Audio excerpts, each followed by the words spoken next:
Alright, Shalom, y'all. I want to give all praise to Yahweh Hashem Shai, double honors to the apostles and elders of Great Millstone. Salutations to the Argonauts there, spreading this truth like wildfire. Shalom to the Israelite foreigners who look like the other nations, but the Spirit bears witness that they're the children of Yahweh Hashem Shai. And Shalom to the real sisters out there. Alright, today, you know, I want to go into how Christianity, that religion that Esau used to basically enslave our people, that religion that's loosely based off the Bible, and that's why he used it, but not all the way based off the Bible. Like it's also mixed with false doctrines and traditions of man and just paganism, like those folly days, and and also they teach that Yahweh shot that the Most High Yahweh is, basically they betray him. They betray him as a so-called white man, and they betray Yahweh Shai as a so-called white man, and they ignorantly tell you to call him JC or Jesus Christ. I don't particularly like saying that name because the first name, Jesus, first name, right? Um, actually go back to Earth Kid, you know, and the origins of that name go back to basically, yeah, it goes back to Earth Pig, and I believe it's related to Zeus too. So that's definitely not the Lord's name, man. That's going on. Everything about it is it's going on. It's wrong name. But anyways, that's what Christianity teaches you, or they teach you that the name don't matter at all.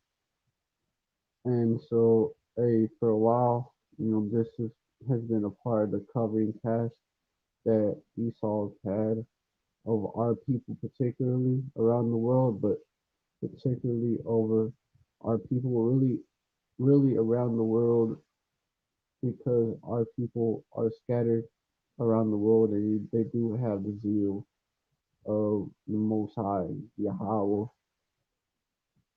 And they do have the zeal for him, but yeah, I should say for the Most High Yahweh, but not according to knowledge. And so, that was what Esau used. But now, that whole that religion now is going up in smoke. And not only is it washed up, but it's also going up in smoke. And I do say that, and and you're gonna see why I say that. They're literally going up in smoke, and it's gonna literally go up in smoke. But let me get why I'm saying it's going up in smoke. Why that's the first part of my title. And some of y'all may recognize this live from earlier. You know why? Because I did do a live on this earlier, but wasn't able to finish it because I I I I had a headache. It was getting real bad. It was getting real intense. It was gonna turn into a migraine. And when the headache turned into a migraine, oh no, that ain't no joke. They're real intense, and they're not easy to get rid of, especially later in the stage of a migraine.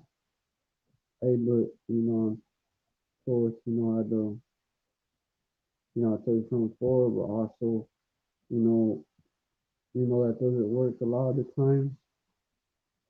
So also, I believe the Most High, I will be healed me. Call out Yahweh Shem Shai for that. I was praying for him to heal me. More, of course, also more proof of the power of the names besides many others examples of why the names matter and how powerful they are. They're the most powerful, actually. Many other examples of that. But yeah, yeah, basically, this rapper by the name of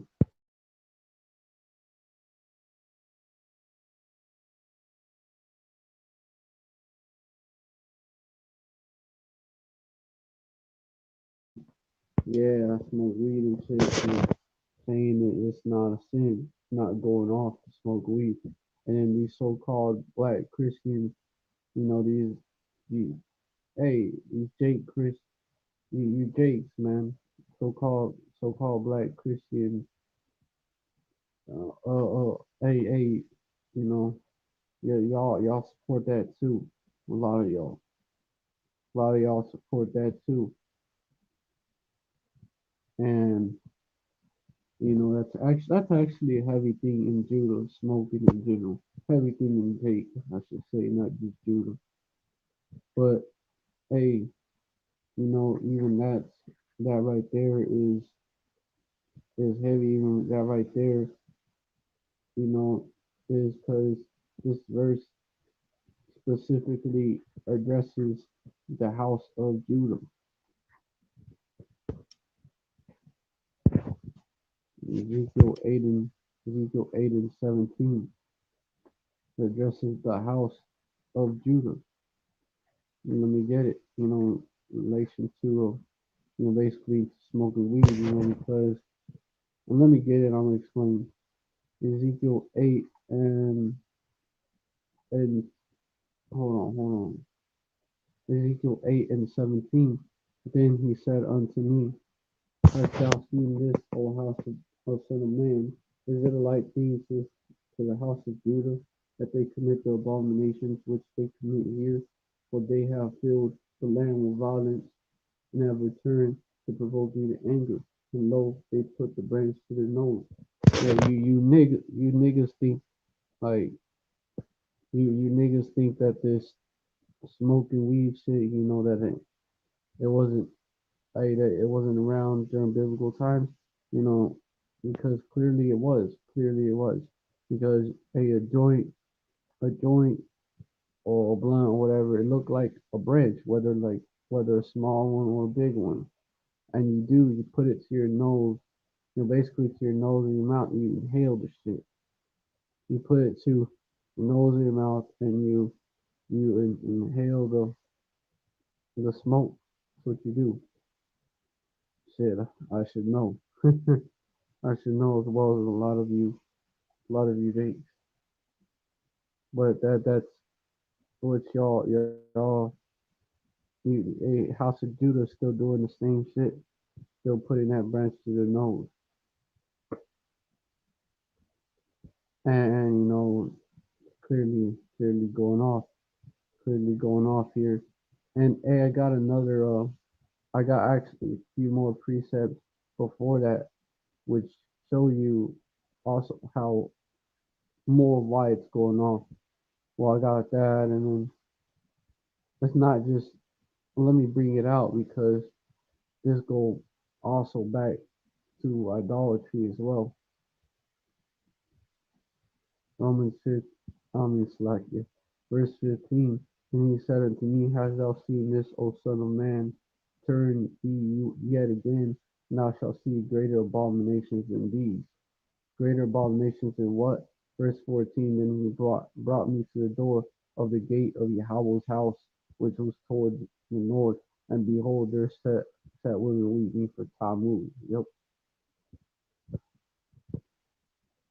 So a greater abomination than that, straight up idolatry, a worshiping, a weeping for Tammuz, which goes back to Nimrod, Semiramis, and Tammuz worship. Basically, they go back to how they basically the yeah, the Babylonian religion, what it say, basically taught was that Tammuz was basically Nimrod.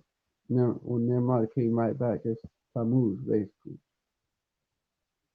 And Semiramis had taught the basically the people there that that's what happened in it. So that was actually a myth that was taught. But this greater abomination than that. Verse 16, and he brought me into the inner court of Yahweh's house, and behold, at the door of the temple of Yahweh, between the porch and the altar, were about 25 men with their backs towards the temple of Yahweh, and their face toward the east, and they worship the sun toward the east. And that's the verse before 17, going into how that, even if you're not doing it now, consciously, how all that shit goes back to idolatry. Verse 17, then he said unto me, hast thou seen this, O son of man? Is it a light thing to the house of Judah, that they commit the abominations which they commit here? For they have filled the land with violence, and have returned to provoke me with anger. And lo, they put the branch to their nose. So, that right there is that right there, shows you that even if you're just doing it to get high, right? It went back. It goes back to that idolatry, because what were they doing? They were worshiping the sun towards the east. So it goes back to specifically sun worship, right? And it actually goes back to the Moabites and the Edomites,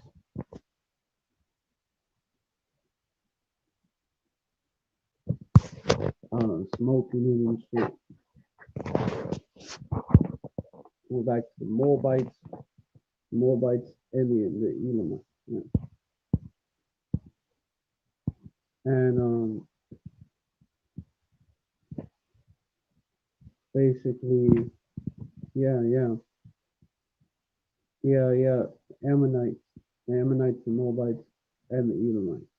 So it says cannabis as being well.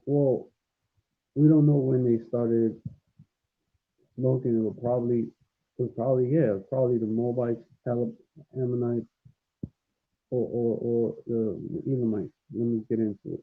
Cannabis has been cultivated in Japan since the pre-Neolithic period for its fibers and as a food source, and possibly as a psychoactive material. You know, which that basically means, yeah, that high feeling that you get. That's that. An archaeological site in the Oki Islands near Japan contains cannabis, but seen from about 8,000 BC, probably signifying use of the plant. Hemp also use also archaeologically dates back to the Neolithic age in China, with hemp fiber imprints found on Yangtze culture, which have pottery dating from 6 million BC, which they'll try to say, which of course we know it's all carbon dating, but they'll try to say that they'll try to put all uses of that herb together with smoking it, with like hemp could be used to make fibers and shit, and which is it's not going off. It's going off to smoke it, but to eat it, to consume it, or even make a tea out of it is not going off specifically because you're because you're using it as like a herb from earth, like a medicine, using it as a medicine, and it's not gonna damage your temple like smoke damages your temple.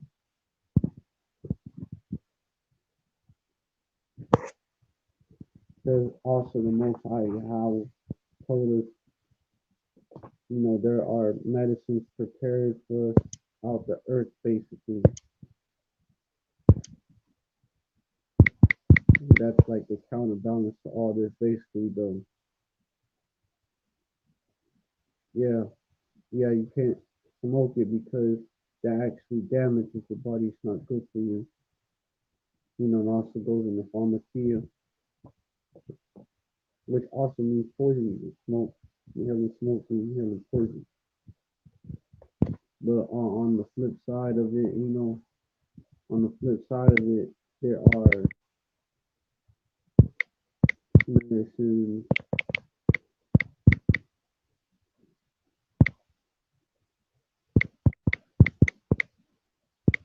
created. Yeah, medicines out there. Let me just look that up. Mhm.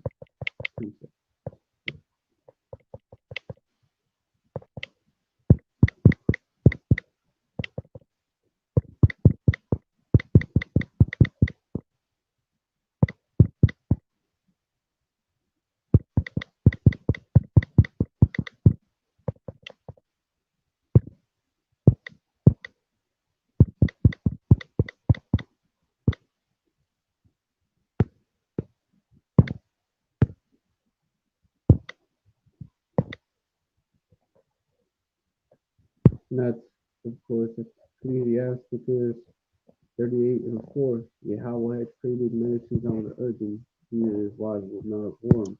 So using it in a way that's supposed to be used as a medicine, not smoking it and shit, damaging your lungs and all that, doing that just to get high. Well, that's different.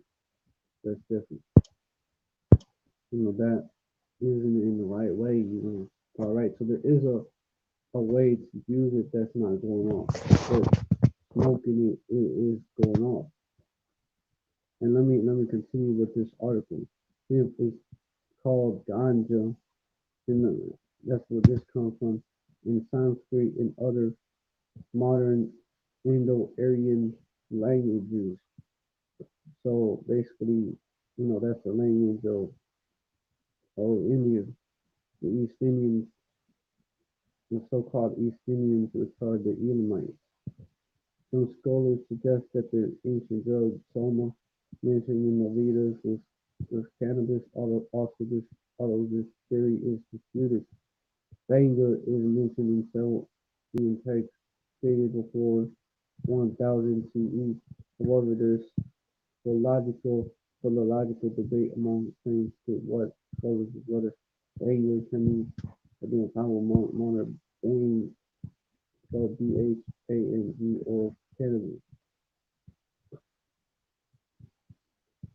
Cannabis was also known to the ancient Assyrians, also particularly used it as aromatic. They called it kunabu. Kunabu was significant, signify way to produce smoke, a potential origin of the modern word cannabis. So basically, yeah, yes, a customary using the Assyrians as well.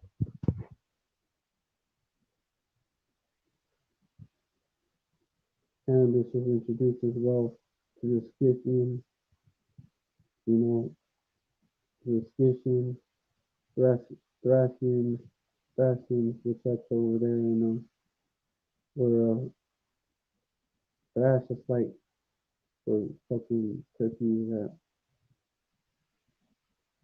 it's a part of Turkey. And Dacians,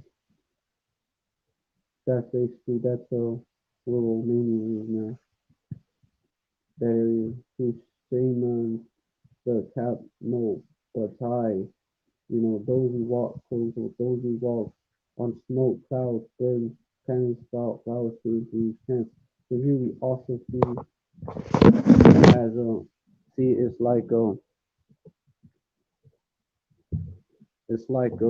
it's using witchcraft and shit. So sorcery, right? Pharmakia, which actually brings me to my next point.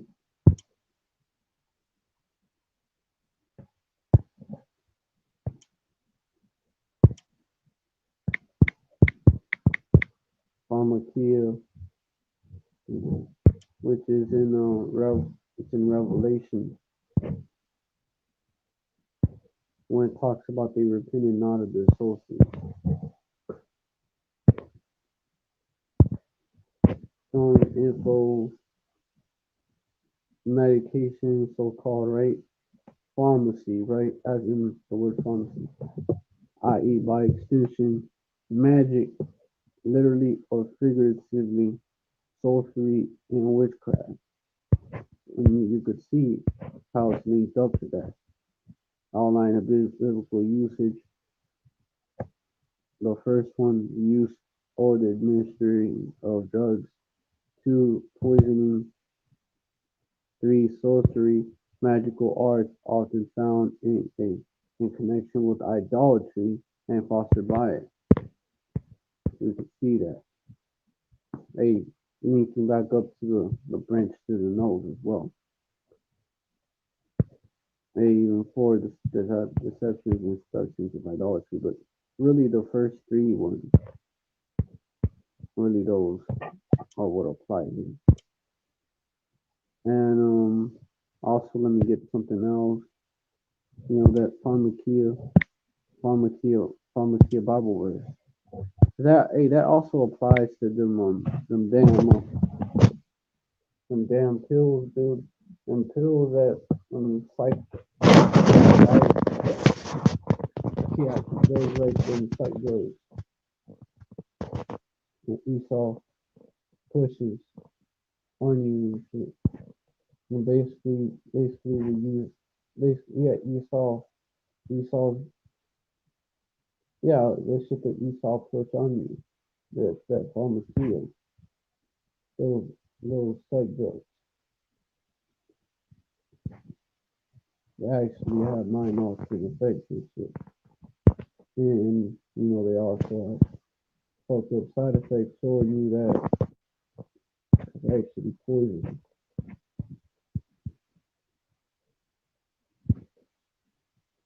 Also pharmacy deal that you make it off.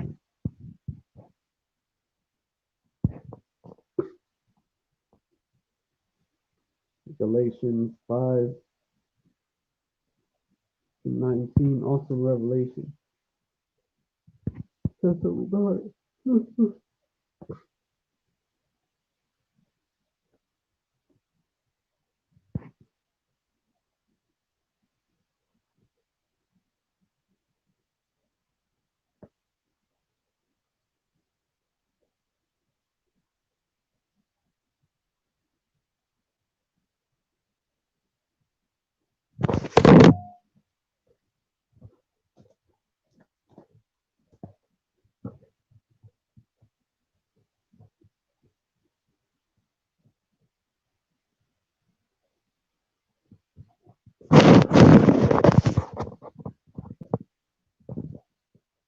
Galatians 5:19.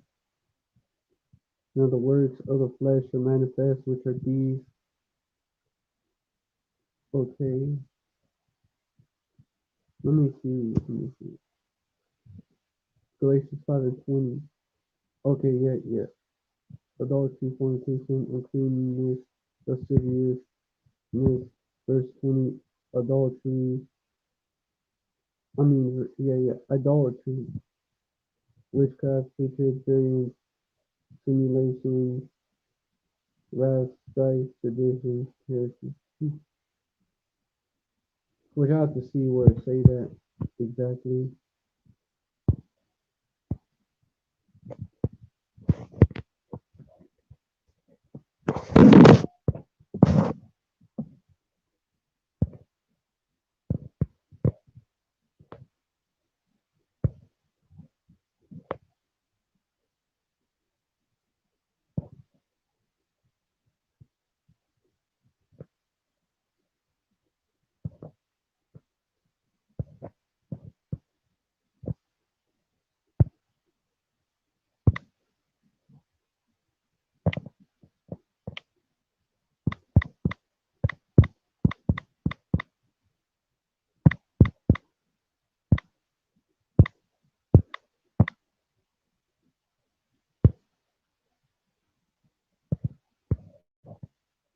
Okay, yeah, sorcery. That's the Galatians. Hmm. Yeah, the word witchcraft is That's where the word sorcery is here because they use the NASB lexicon.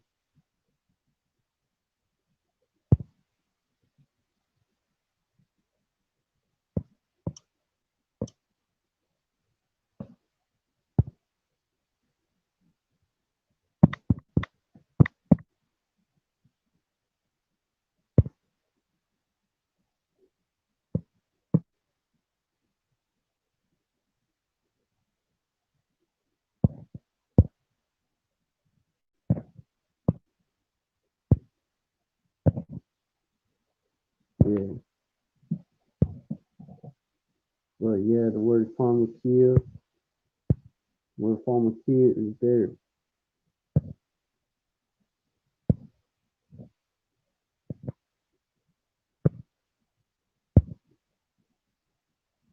And also Revelation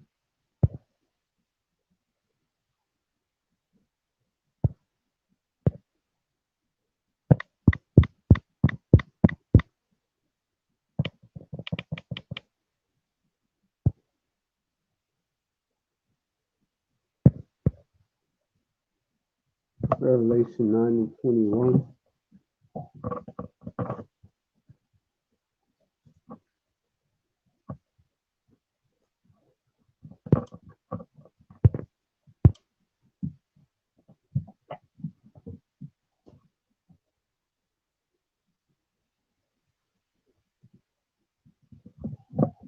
Neither repented they of their murders, nor of their sorceries, nor of their fornication, nor of their thefts. And pharmakia is actually the word there that is being used. And so it shows you, they didn't repent of none of that shit. And yeah, showing you that they would be doing that shit in the last days. You Jakes would be doing that shit in the last days. And I think it says it somewhere else, Revelation chapter 18. Let me see.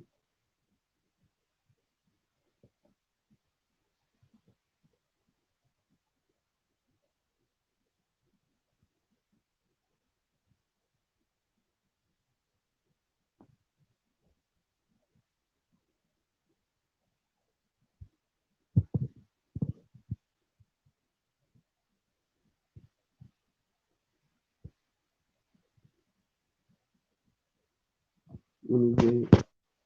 I don't know exactly where, but I was looking it up and it says that, and I saw somewhere where it says that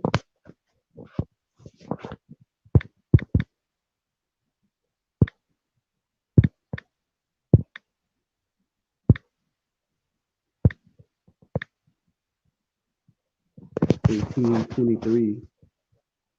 Hmm. Let me see. Oh, Revelation. Hey, I could go into that too. And the light of a candle shall shine no more in all these, and the voice of the bridegroom and of the bride shall be heard no more at all. Indeed, for thy merchants were the great men of the earth, for by thy sorceries were all the nations deceived. And the word there is pharmakia.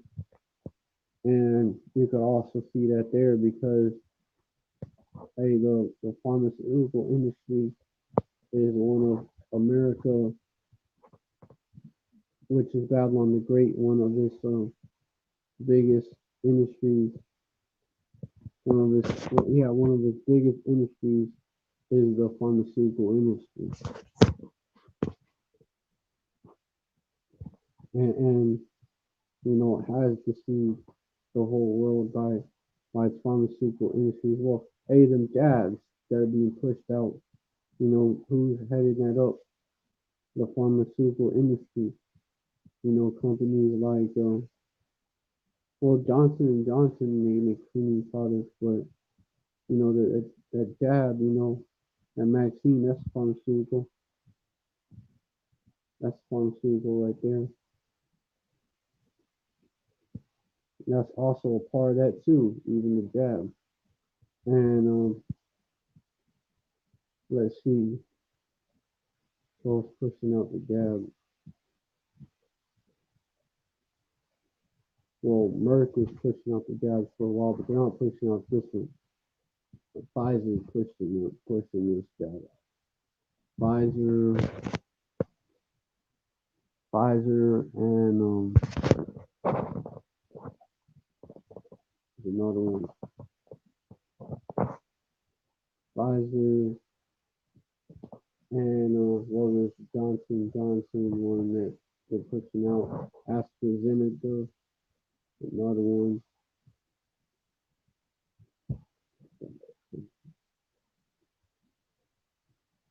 Moderna, another one.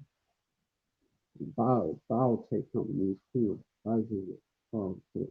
Oh, BioNTech, another one. They're a pharmaceutical company that also, deals with basically technology that has to do with your body, biotech, like biology and technology. You know what I mean? The fact that they're a biotech company should show you that. I mean, you should, you know, make it all this. Hey, they gonna be a part of that, pushing that market of beast. So it even goes into that, because this jab push for the jab is basically like a prelude to it. But yeah, also this, you saw pushes that notion, the idea that yeah that deception, right? That which that also goes into that deception or idolatry. What that one of the deceptions that Esau pushes through Babylon, through the basically these celebrities in Babylon is that that that smoking that plant weed or smoking even cigarettes. That's tobacco, right? Smoking that shit. That's like a healthy way of using that plant. It's actually the best way of using it. Recently they had to retract a lot of this shit on cigarettes, but still, it's still being pushed out. And also the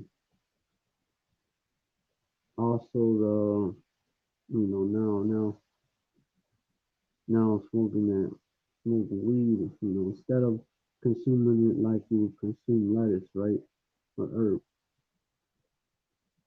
which is actually how you're supposed to consume it.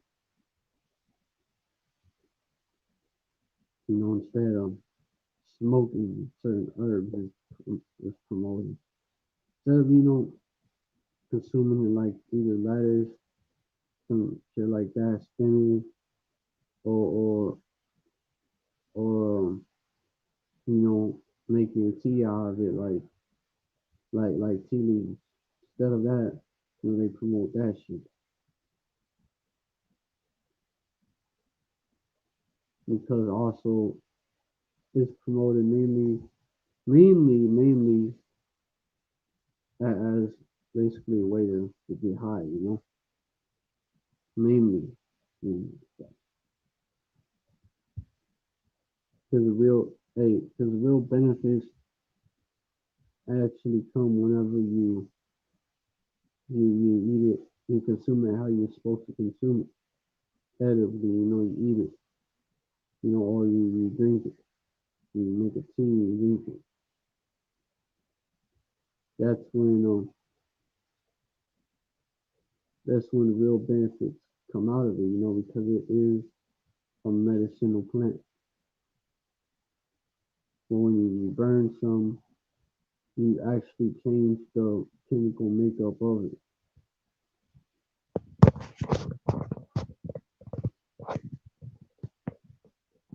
Hey, tobacco is actually originally a medicinal herb, you know, Actually, the way they use it today is not the way that it used to be used. Even that.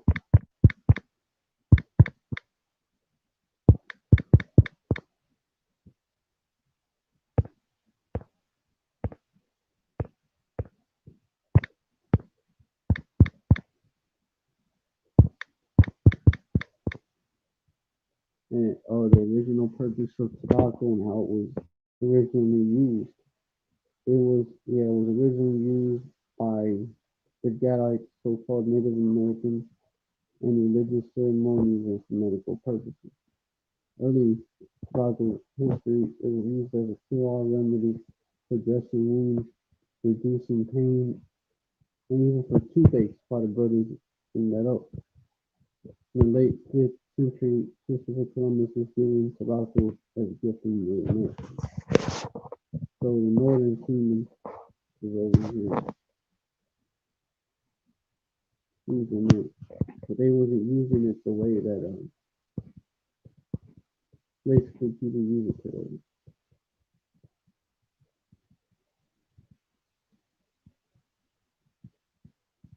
Yeah, the smoking of tobacco was promoted as a viable way to get your daily dose of tobacco because it wasn't originally a medicinal plant, but then they promoted smoking it instead of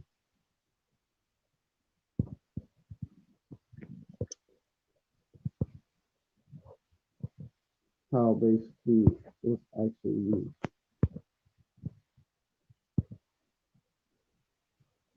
It was used to breast wounds as well as a painkiller. Chewing tobacco was believed to relieve the pain of a toothache. You know, that's how it was used.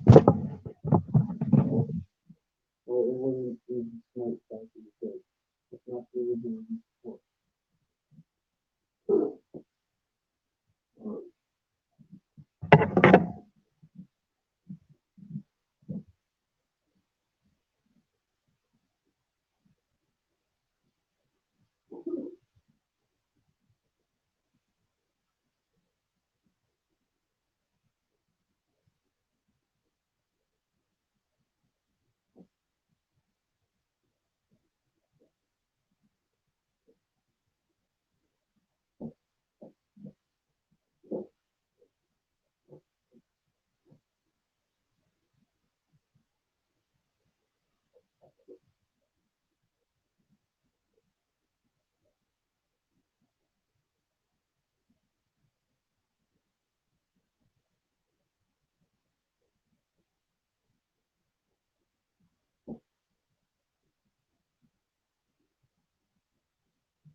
Yeah. See, so originally,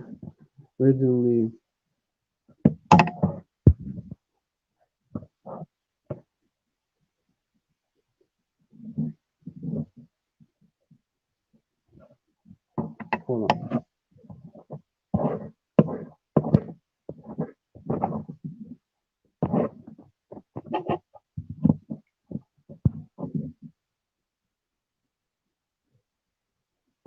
Yeah, originally tobacco was not used in the way that it's used today. Just like originally the marijuana plant was not used in the way that it's used today.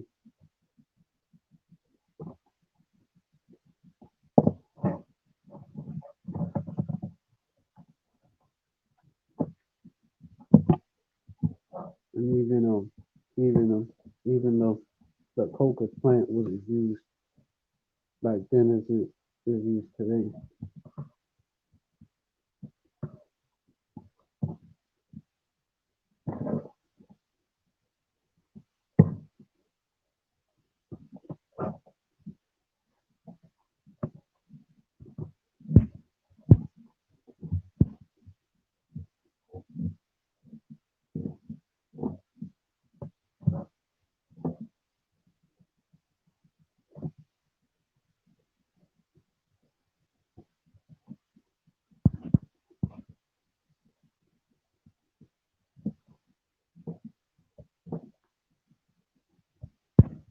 Yeah, let me get this part right here.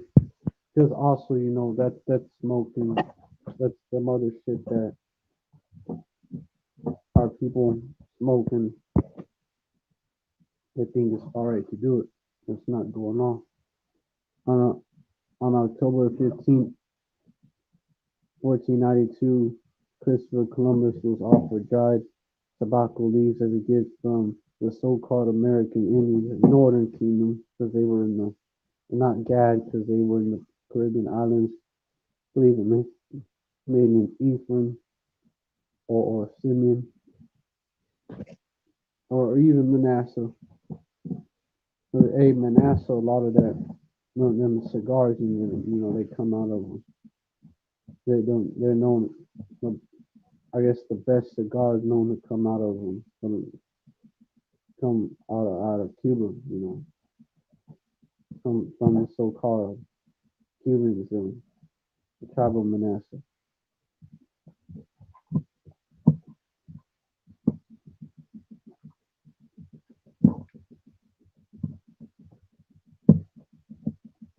Soon after that, so they could gave it to one of the Northern Kingdom tribes. Soon after, sailors brought, or probably Esau demanded it on them. Yeah, because you could see that this devil may have demanded, what the fuck is that y'all using? Give me some.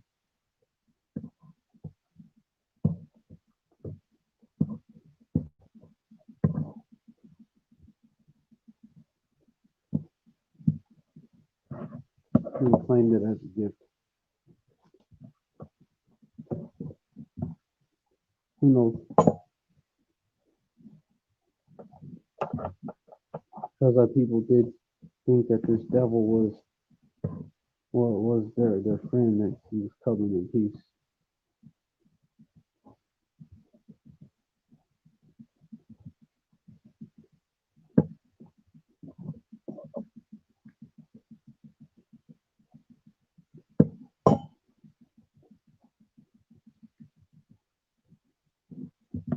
But yeah, continuing on, soon after, sailors brought tobacco back to Europe, and the plant was being grown all over Europe. A major reason for tobacco's growing popularity in Europe was its supposed healing properties. Europeans believed that tobacco could cure everything from bad to cancer. Today, saw what the Gadites and the other northern kingdom tribes was doing with the plant, and they they thought they could cure everything. And then what they eventually did Tobacco in its original form wasn't medicinal. It did help with a lot of shit.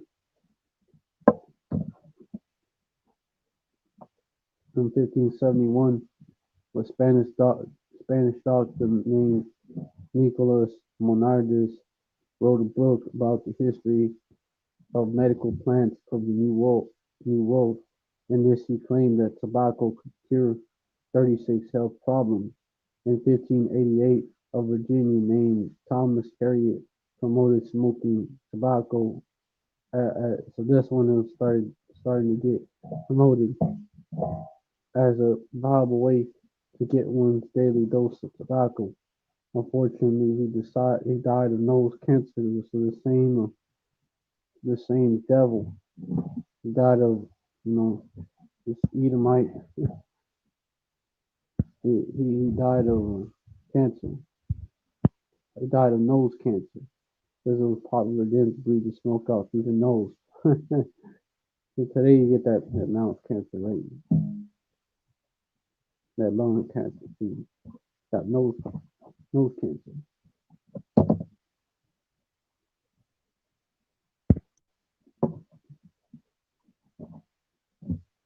He was some Edomite. Um, of course, how they portray him.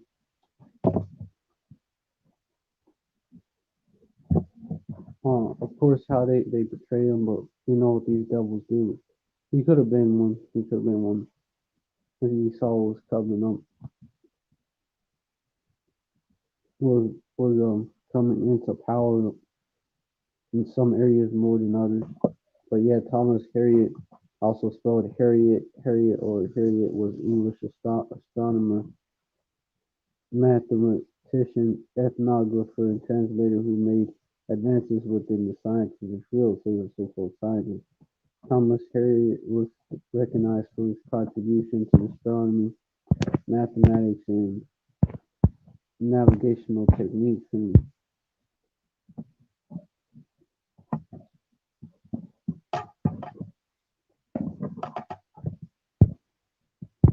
yeah,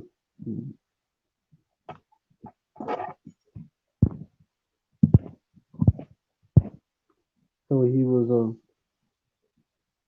so-called scholar, scientist.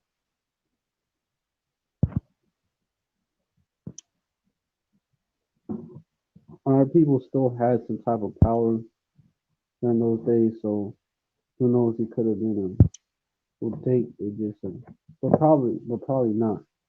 Could have been one because they pink wash a picture. They make takes that takes that ran Europe, and also some of them may have had some authority here in Babylon when it was the colonies. They make them look like Edomites. So yeah, but whether he was a Jake or Edomite or even the speckled bird, it does the point still being made. He was involved in pushing that that falsehood.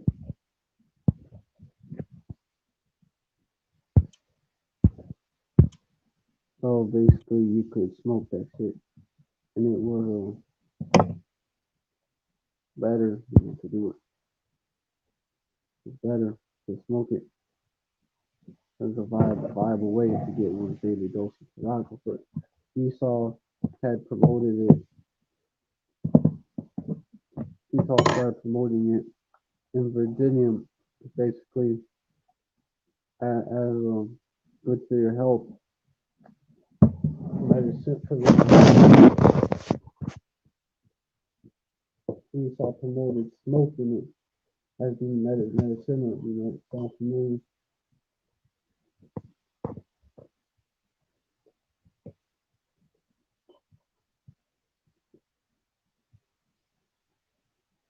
Virginia is still a big industry.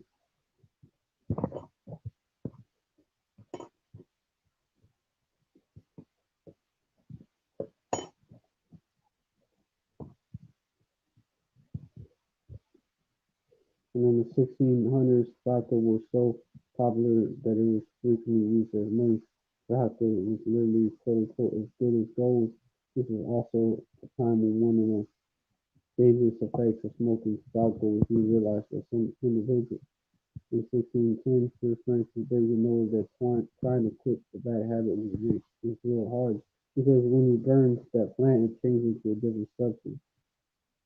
In 1632, 12 years after the Mayflower arrived on Plymouth Rock, it was illegally smoked publicly in Massachusetts.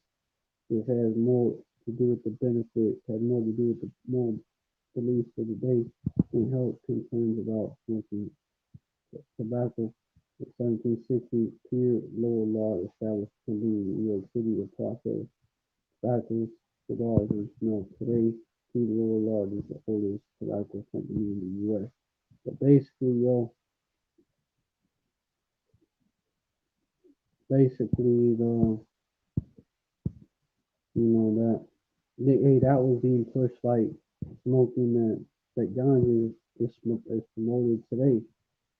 That was being promoted in the same way back then. It's just that since Esau was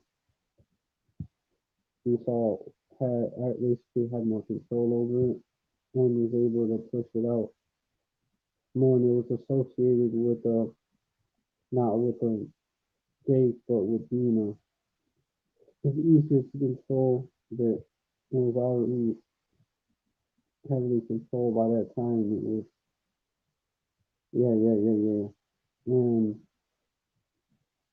there was not a way to demonize gate the way that's why they didn't ban tobacco but ended up banning smoking marijuana.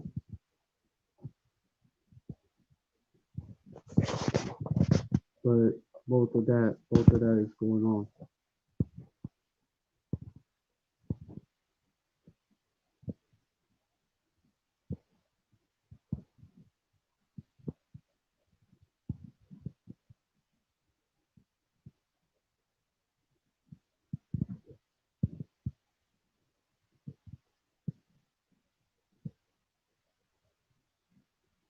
Yeah, in 1776 during the American Revolutionary War, tobacco helped finance the revolution by serving as collateral for loans in American law. It's basically because Esau has such control over it. You Esau was making a lot of money out of it, so they wasn't gonna. He was already making a lot of money out of it, so they wasn't gonna ban this shit.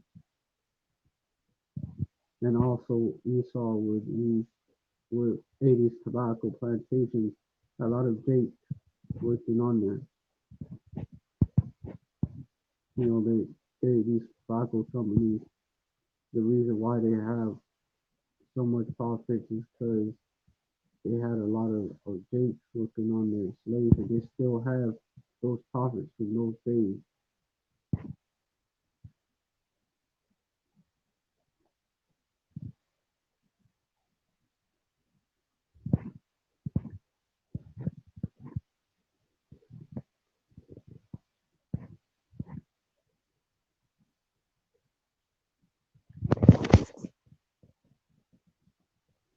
They also put a bunch of other shit in the cigarettes as well.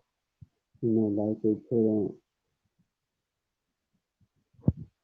they put, of course, they use radiation on this shit. You literally smoking that, and also, you know, with the other chemicals in the food. Besides the chemicals that you change the process to in the drink.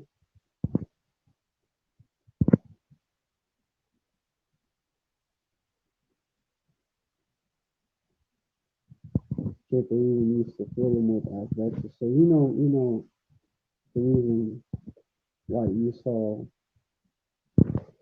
promoted that over smoking marijuana, but eventually but eventually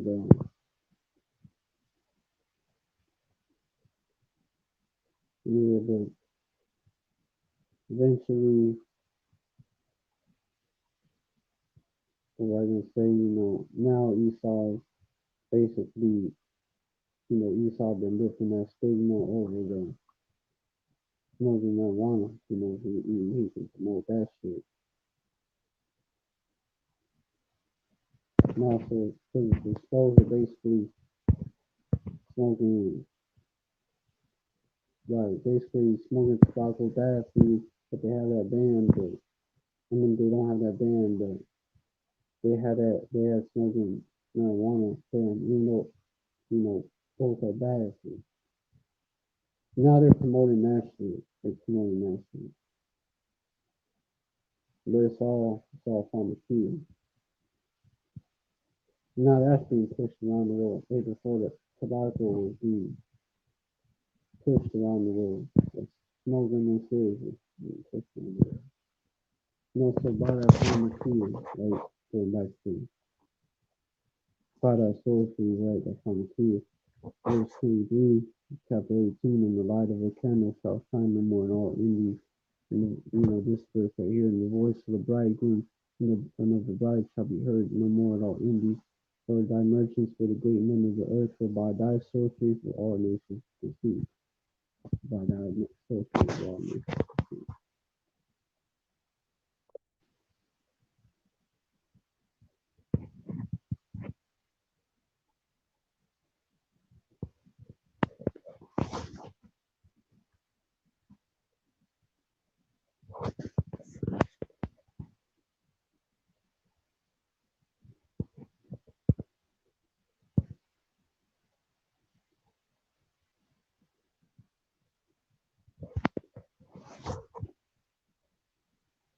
So yeah, Esau, Esau pushing that out there. Esau pushing that more that poison, more that deception, and also a lot of you Jakes falling for it, and a lot of and also pushing that on the rest of the people as well. You know, hey, you so called hey, you so called Christians, y'all through, man, because y'all going from bad to worse. Y'all used to be a lot of y'all used to be against smoking anything, especially because y'all influenced by Esau. Y'all was particularly, y'all basically, well, y'all was against smoking anything, even tobacco, but y'all look more favorably on that, it's all pharmaceutical. Esau, was just making more money off of one pipe more than another. But yeah, you so-called Christians are through, man. Now y'all promoting that. Evil seducers.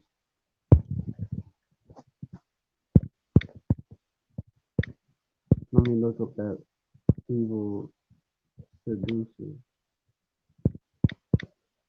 Shall wax worse and worse. That's Second Timothy 3:13.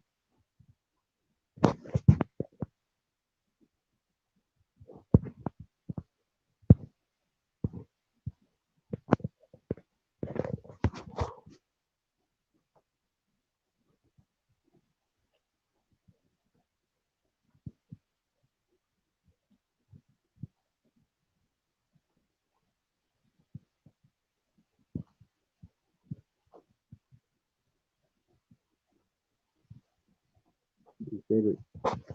2 Timothy 3:13.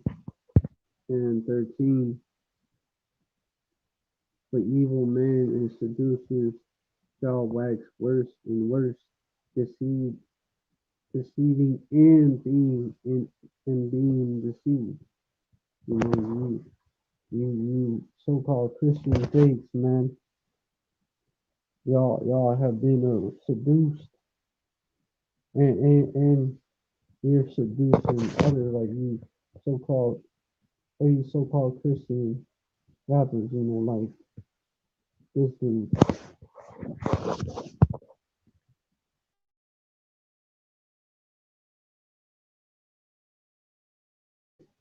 like that dude, you know, deceive and deceiving and being deceived. So he is deceiving the Jakes that follow him, but he is also himself being deceived. Also that links up to the deceived and the deceiver are his.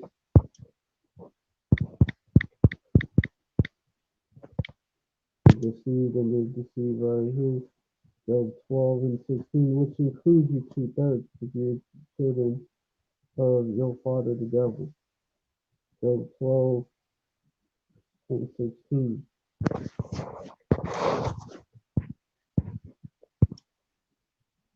Job 12 and 16. With him is strength and wisdom. The deceived and the deceiver are his. Well, and that includes you 2/3, particularly you 2/3 celebrities, not only being deceived, but also being the deceivers as well. Just like your daddy Esau, your adopted father Esau, just like him, deceived just like him. Like you got it from your adopted dad. So, that's what you do, on the show. And hey, you were seducing like worse and worse. You so-called religious Christians, so-called Christians that belong to the religion of Christianity. Y'all getting worse and worse. Y'all pretty much through. Y'all going up in smoke. What's next? Hey, y'all, what's next? Y'all, some of y'all already say that homosexuality is alright, or if someone's doing it, we can't judge them. We all say that's alright. So, what next?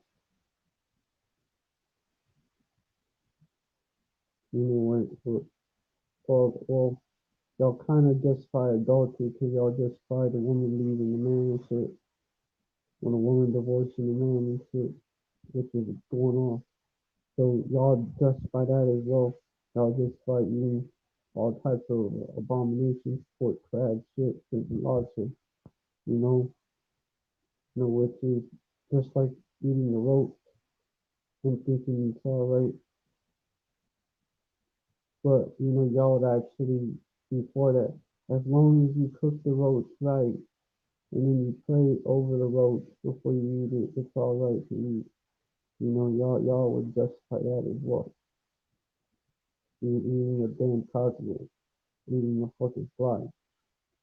Y'all would justify that as well. Come to think about it.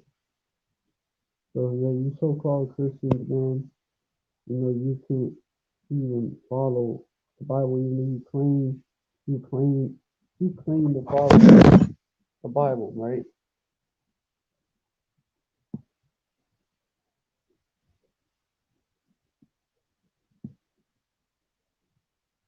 But most of the precepts in here y'all don't even follow.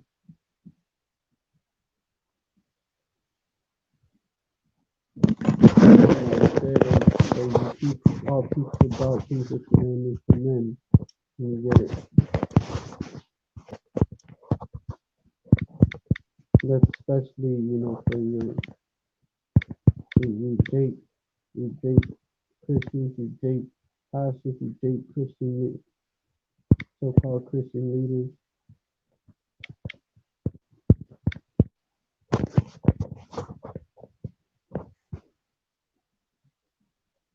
Matthew 15 and 9.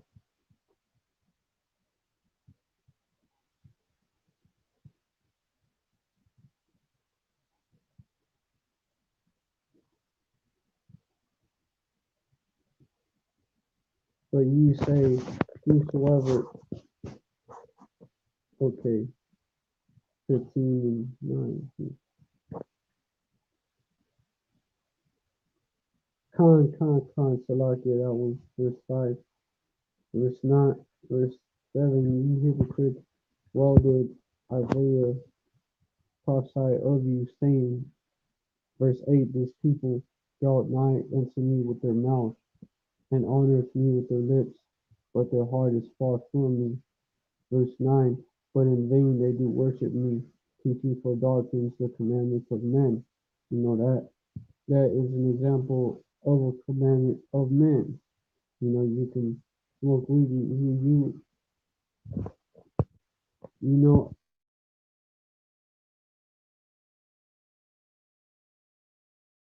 Gazelle, right?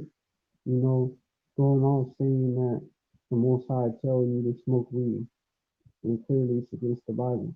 But you're teaching for a doctrine, the commandment of men in a way, you know, in the way you are, you know, trying to say that the Most High command you to do it, meaning that it's not a sin to smoke, you know, to put the branch to your nose. So you are teaching for doctrines of commandments of men. You know, you're one of these hypocrites that Isaiah prophesied about, and also, you know, Yahushua when you quoted Isaiah, you're one of them. And hold on, hold on, hold on.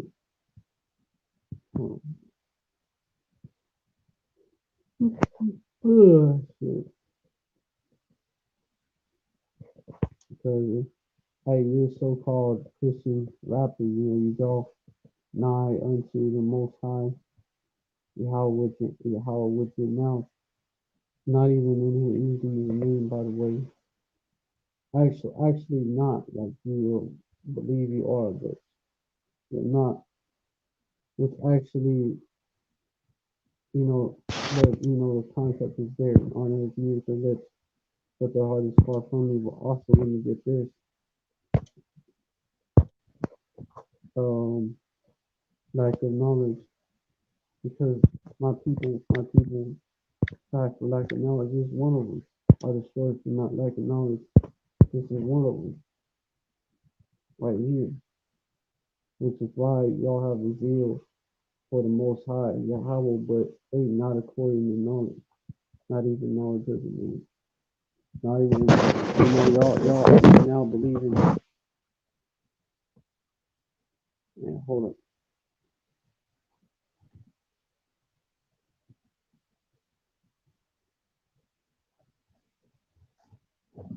In Hosea 4 and 6, of course, my people are destroyed for not lack of knowledge. Hosea 4, Hosea 4 and 6,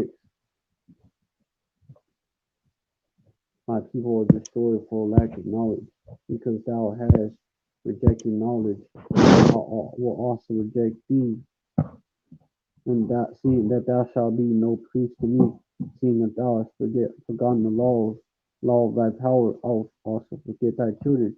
You know, there's another example of that as well, of both parts, you know, being having no knowledge, lack of knowledge, says y'all reject knowledge. There's knowledge out here that smoking weed is not the only way to use a plant, and it's actually the most unhealthy way, because you're inhaling a whole bunch of smoke. You know, you're actually, you're polluting your temple in a major way. So because thou hast rejected knowledge, you rejected that knowledge. You know that knowledge is actually mentioned in the Bible. You know, putting that branch to your nose. Why? Because that branch, to that's actually like that branch to your nose. That's actually describing like a damn cigarette or blunt. And then the nose, putting it to your nose or to your mouth, inhaling because you try and get that smoke, you inhaling that smoke in order to get that buzz or that high. And hey, back then, where it eventually comes from is basically idolatry as well. It was one of the rituals that they did. One of the ways that they got in contact with those demons. But y'all reject that knowledge. If you tell Jake to stop smoking weed, they're gonna tell you basically to shut the fuck up and fuck off. They ain't gonna hear it. I'll also reject E if you try to show them that. They ain't gonna hear it. I'll also reject D, or maybe they might listen, but they're gonna go right back to doing it once they're away from your presence. So they reject that knowledge, they reject that reproof, and because thou hast rejected knowledge, I will also reject thee, that thou shalt be no priest to me, seeing thou hast forgotten the law of thy power. They that's what Christianity teach. You forget about the law. I'll also forget thy children. Christianity will teach that. Forget about the law, it's over with. And now they're pushing that smoking that ganja, smoking that weed is all right. Now that's all right. And then now, hey, what's next, man? What's next? There ain't much next. Christianity is basically justifying, breaking basically all the laws. And eventually, yeah, that's where they're leading you. Well, it's all right to just break all the laws, statutes, and commandments, because that was all in the past, and they teach that Yahweh Shai, they don't even teach his name. He say whom they ignorantly call JC. He's really his name is Yahweh Shai. He did away with the law, statutes, and commandments, which is clearly not true. On those 1 hour, 14 minutes and 40 something seconds ago.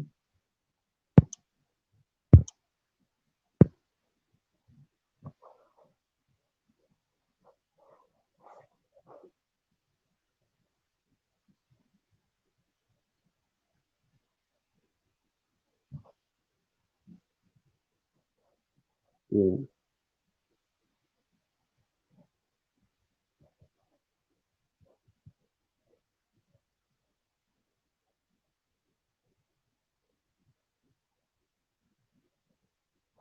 Hold on.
the alarm shot. Ah, shit.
Shalom, shalom, I'm back. Well,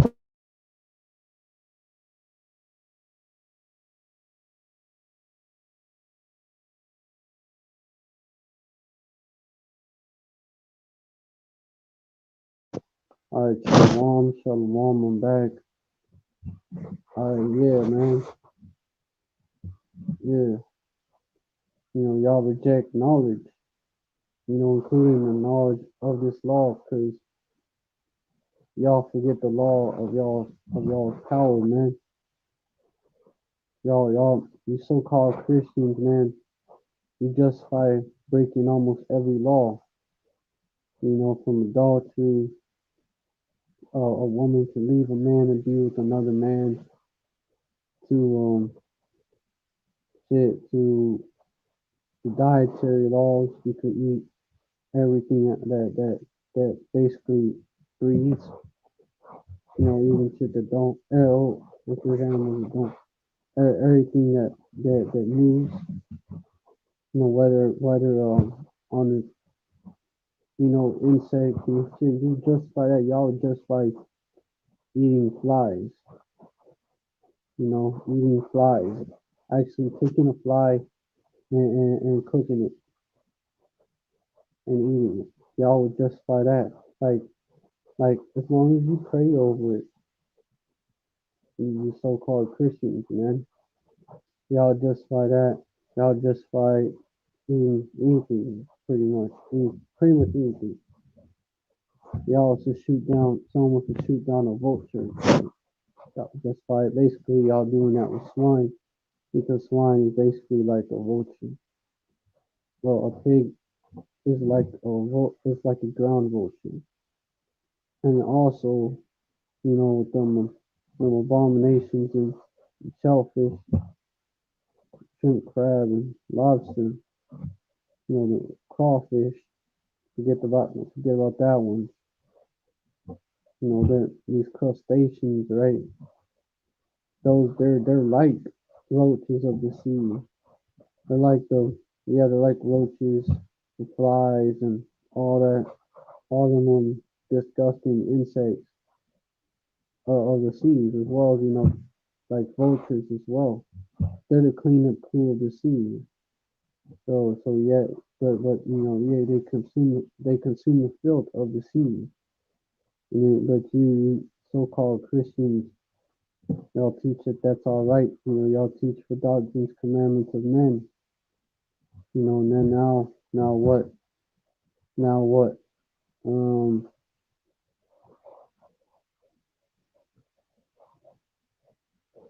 now what? Oh, now you can smoke ganja. Now you can put that branch to your nose. Of course, justifying idolatry through pushing a false image of Yahweh Shai. Teaching another Yahweh Shai. Y'all do that as well.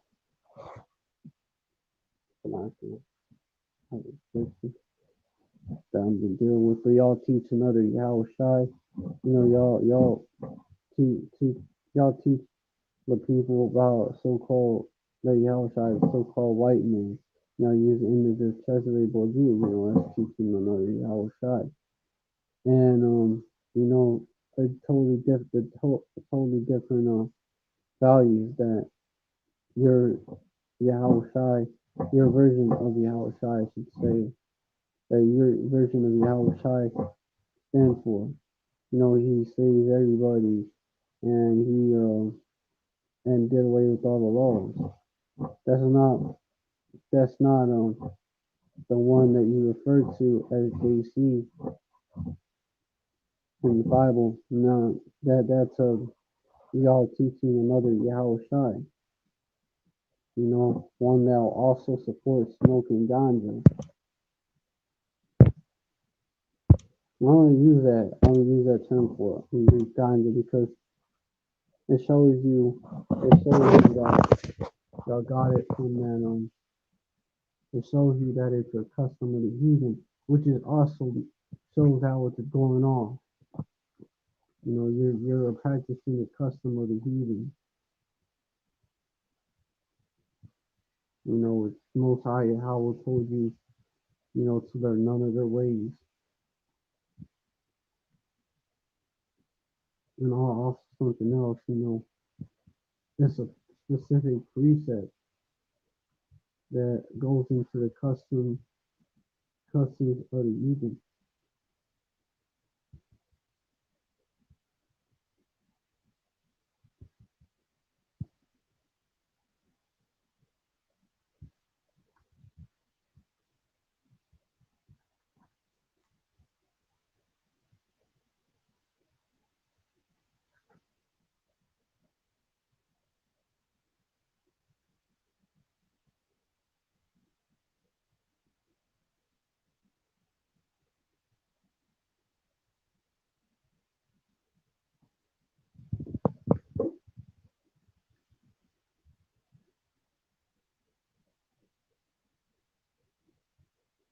You get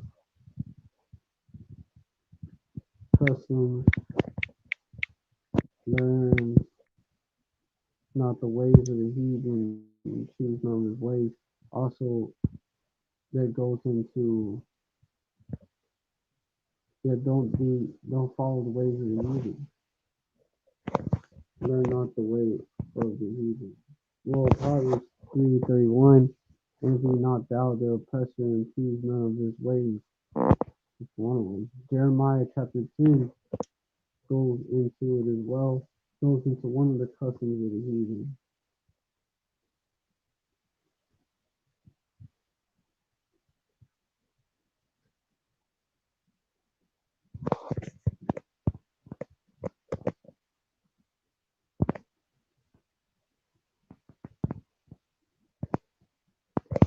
Talking Deuteronomy.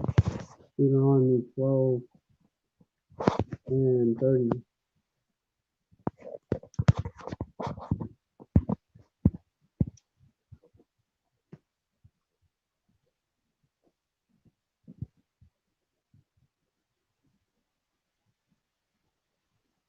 Wait, huh? Hold on. Oh, con. Wait, hold on.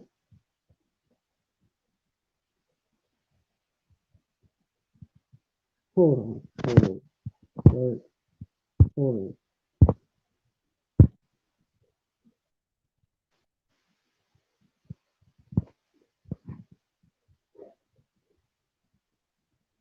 Deuteronomy 12 and 4.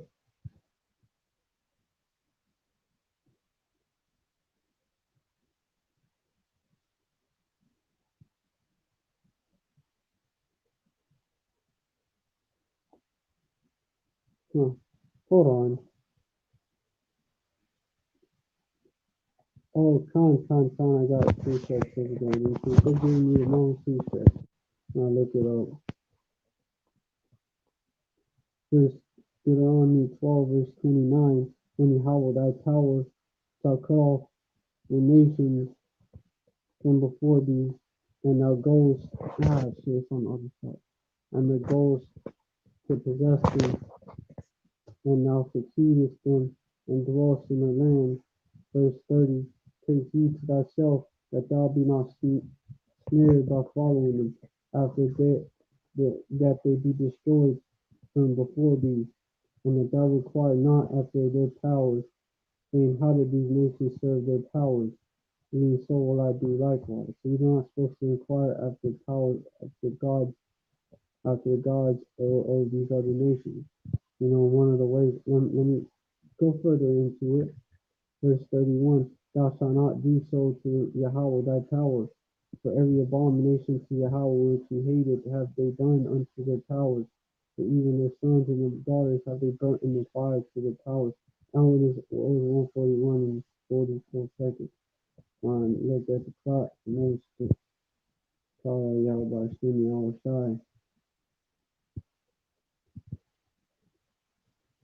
Kala Yahweh Shimi Awashai, Shimi Kakash, definitely a sign that we're doing the right thing. Verse 32 though, whatsoever I command you, observe to do it. Thou shalt not add to nor diminish from it. There you go, what things soever I command you, Observe to do it. Yeah, wherever the Most High Yahweh commands you, observe to do it. Thou shalt not add to, don't add to, nor diminish from it. So, the Most High Yahweh does not instruct us to smoke that ganja to basically, he doesn't instruct us to smoke that ganja. In fact, he instructs us against that or smoke anything. Not just that. He actually instructs us against that. Putting that branch to your nose, that refers to that, as well as the pharmakia. Pharmakia, the verses about pharmakia refer to that as well. Sorcery, right? Going off.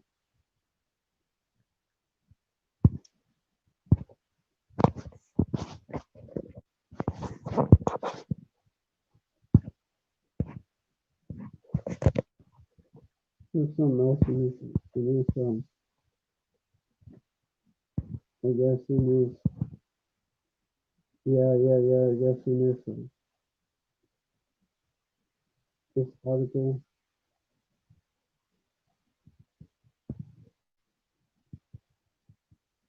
the classical Greek, or this treated article on the history of Kansas, right? The classical Greek historian Herodotus, 48 BC, reported that, circa 48 BC, reported that the inhabitants of Cynthia would often inhale vapors of heat to smoke both as ritual and for their own pleasurable recreation, which they did to that play, inhale that smoke for as ritual and for their own recreation. And while doing it, turning y'all's lungs up, and I believe the Scythians, hold on, I believe they was, let me get it. They're mentioned in the Bible too. I believe they're like an Elamite type people,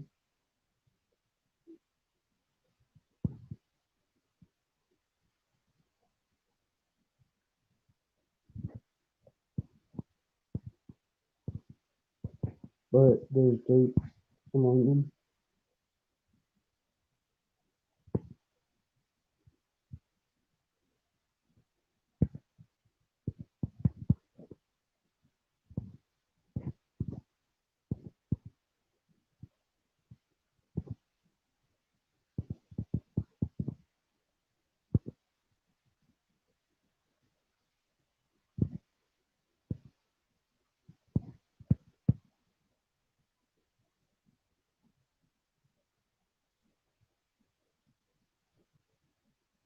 They have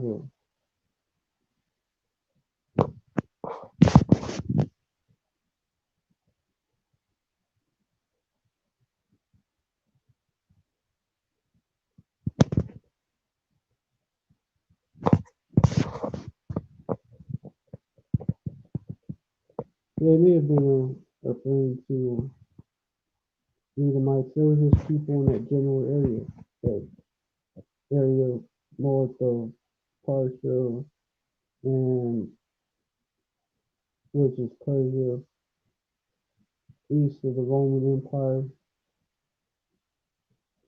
Yeah, east of the Roman Empire, where you're northeast of the Roman Empire, right? North of Persia, Elam, north of India, Elam, and parts of yeah, that area, basically Central Asia. So it included anyone that lived there. So it was Edomites, of course, because the Edomites were driven out of the land of Edom by our people, and mainly our people was the ones that drove them out. Also, the ancient Babylonians, but they didn't kill them off because Edomites are on power today. but they drove them off. The Edomites were driven them. The Edomites, the meaning about our people that was driven off. The Edomites who eventually fled to the Caucasus Mountains. A lot of them. That makes sense. They lived in cracks of the earth, back in Texas and shit, cracks of the rock and shit, holes in the ground and all that. They lived back in Texas, which is in the original land of Esau, Edom, which is in Jordan. And so it makes sense that what it would be, because a lot of them would flee to the Caucasus Mountains, where you have a lot of those caves over there as well. That's a part of the area known as Scythian as well. So you have, Edomites up there, of course. It was not just one people, one stock, basically.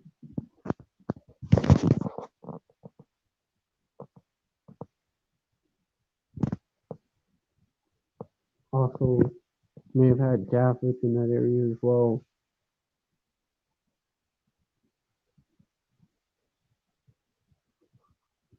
Elam, but of course, Jake was scattered among all the nations. So Jake was, of course, scattered among them as well, which is why they're mentioned in the Bible.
Yeah, basically, like, it's cool.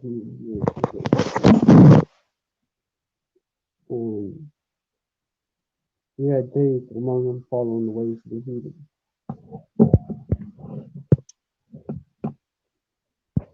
which is why it was mentioned in the Bible. But that was one of their practices.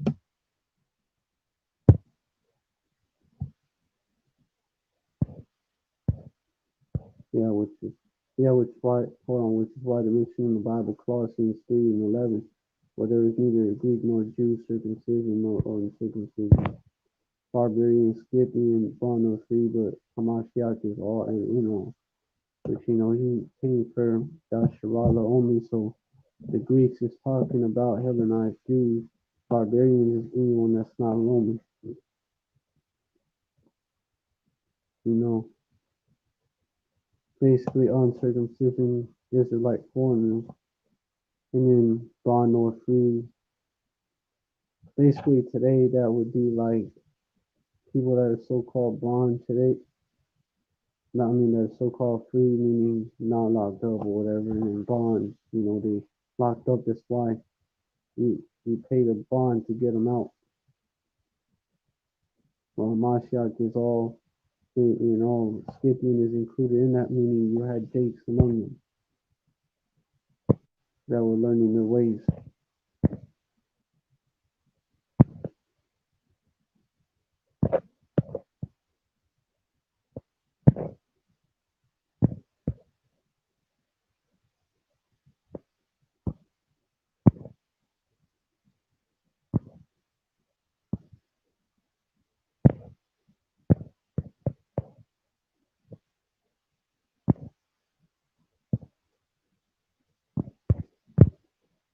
Yeah, hold on though. Yeah, it also makes it clear in this article that hey, I even got another. Yeah, that it was used for that, like basically for witchcraft. They burned cannabis flowers to induce trance. That's what they did. The scripture, thrashing, all those people. Yeah, they burned cannabis flowers to induce a trance. And yeah, that's real too. I can see how that could happen because the flowers are like they real potent. They real potent. So yeah, it's all there. Also, no new thing under the sun. Cannabis residues have been found on two altars in Tel Arad, dated to the kingdom of Judah in the 8th century BCE. What precept that we read about that branch to your nose? These niggas was doing that shit back then.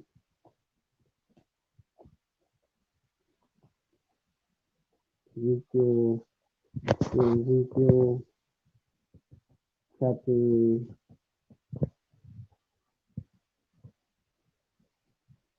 chapter 8 and 17, yeah. Talking about they put the branch to their nose. Yeah, yeah. Discoveries believe that the evidence points to the use of cannabis for ritualistic psychoactive use in Judah. Let me see if this one of the references is the Judite shrine of Arad. The Judite shrine of Arad. We niggas, man. We niggas, y'all was doing that shit back then too. Which is why uh, which is why our people got judged. The shrine of Arad, man. Y'all was doing that shit over there. They got a little article called the site is called Tell Arad. Cannabis and fungus system. Then y'all used both. Y'all included that as well. Y'all of course you have Jakes that would take this and try to justify smoking weed and shit. But yeah, two limestone monoliths interpreted altars were found in the Judite shrine of Tel Arad. Unidentified dark material preserved on the upper surface was submitted for organic residue analysis at two unrelated laboratories that used similar established extraction methods. On the smaller altar residue of cannabinoids such as uh, A, but like the reduced letter alpha triangle 9 dash tetrahydro cannabinol THC cannabidiol CBC and cannabinol CBN were directed along with the assortment of terpenes and terpenoids suggested that cannabis inflorescence had been burned on it. Organic residues attributed to animal dung were also found in that, suggesting that the cannabis resin had been mixed with dung to enable mild heating. The larger altar contained, so like cow dung.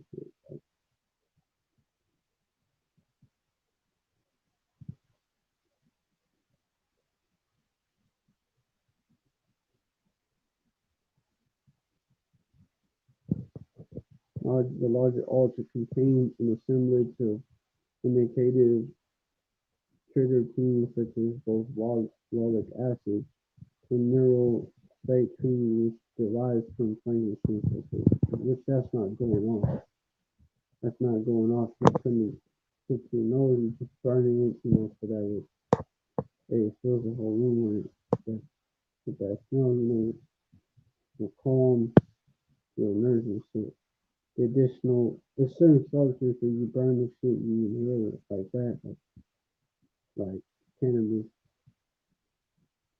like not just that, sparkle, cocaine, shit, all that. That actually helps your body up in your lungs. The additional presence of animal fat. Yeah, because we just have that thing just like in the room, just in the room. We don't like each other.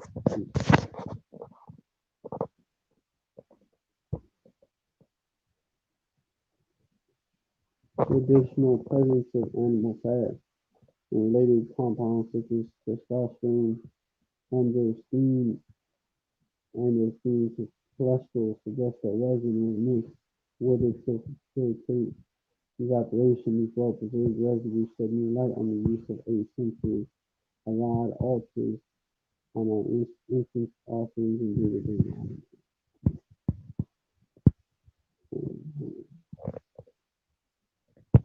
Allied is basically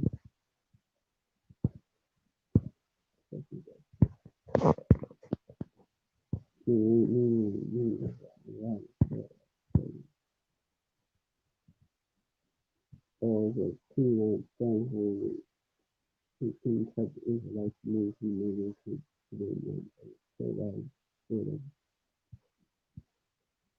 okay, no, they're trying to just discredit the Bible here. Of course. Of he's doing that. Of course, they're hating on the Bible because it prophesies slavery and destruction. Prophesies rule and the destruction and slavery. The alliteration stuff. They really want to.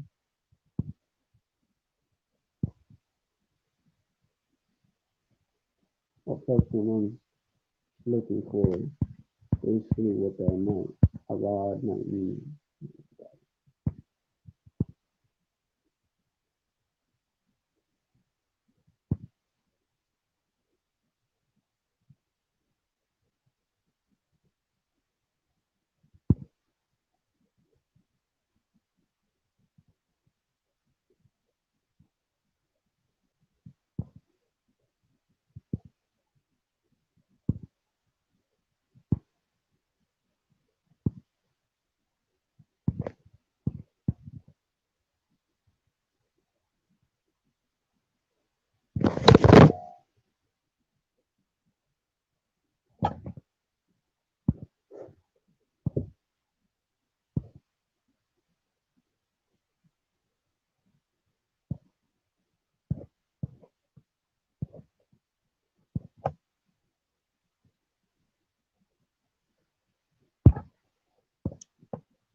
Oh yeah. It does line up with the future because I was supposed to like translate the most high.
was supposed to be, yeah, based on finding. It was supposed to be like a fortress, well, a fortress and also a temple to the Most High. How, but they was also, going up, of course. Some kind of like, yeah, household lines and those. I think that, which I think that would have been. They worshiped in other places.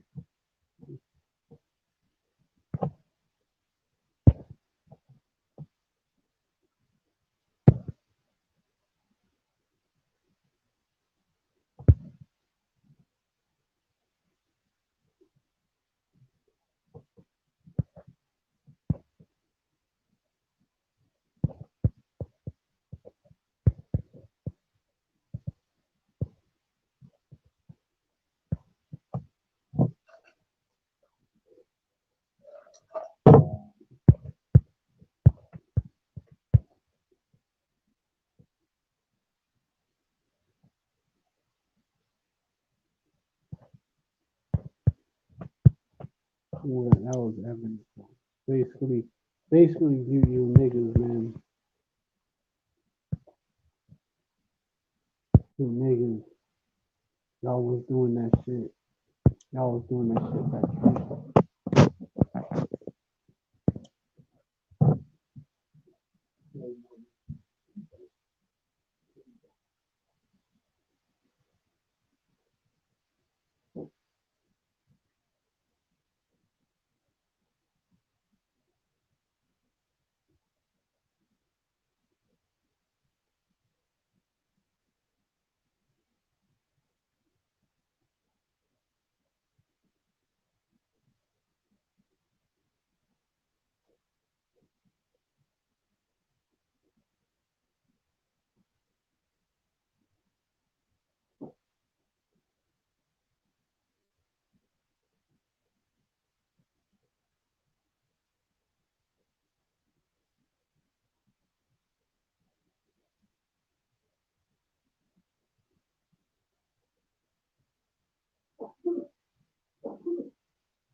Come together.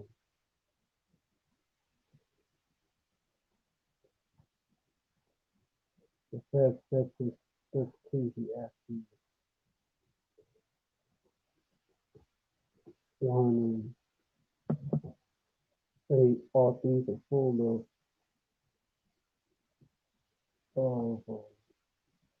well, nine. The thing that had been, I think that was shall be, I think that was shall be done, that was his son, that was probably done. There's no thing of that sight. First 10 is there anything like maybe 13 is the new and then I read old time. What's 4? Verse 11, there's no limit over these leaders that may be doing one of these come to Joseph.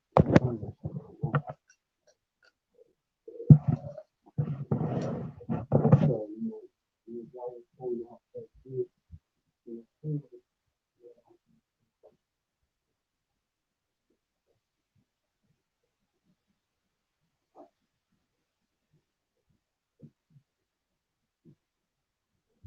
like how y'all are, are going off, going off now.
So even you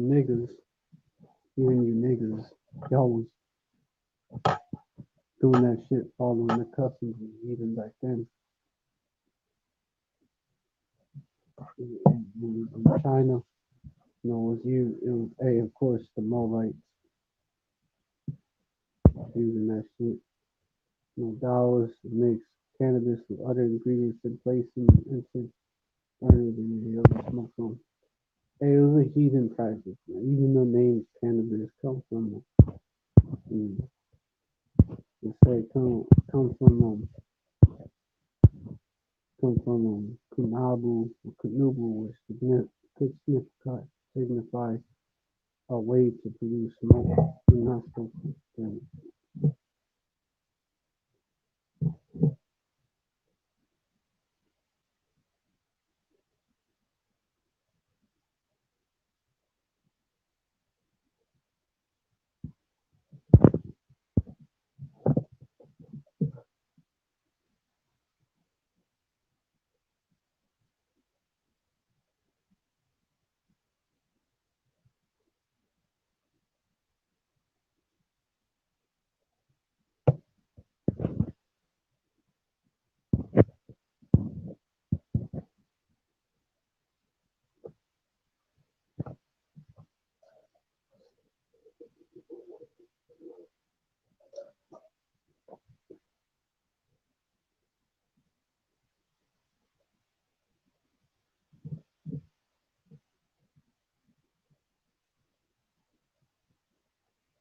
Yeah, this article talks about hashish, which is cannabis. They didn't even talk. They didn't even smoke that shit. So they didn't smoke that shit until tobacco. Yeah, it didn't become common in all world until after the introduction of tobacco. Now it says that, but even before, but in other articles, they would smoke. They would smoke. Yeah, yeah, before. Hey, yeah, yeah, yeah. They used to smoke that shit. That was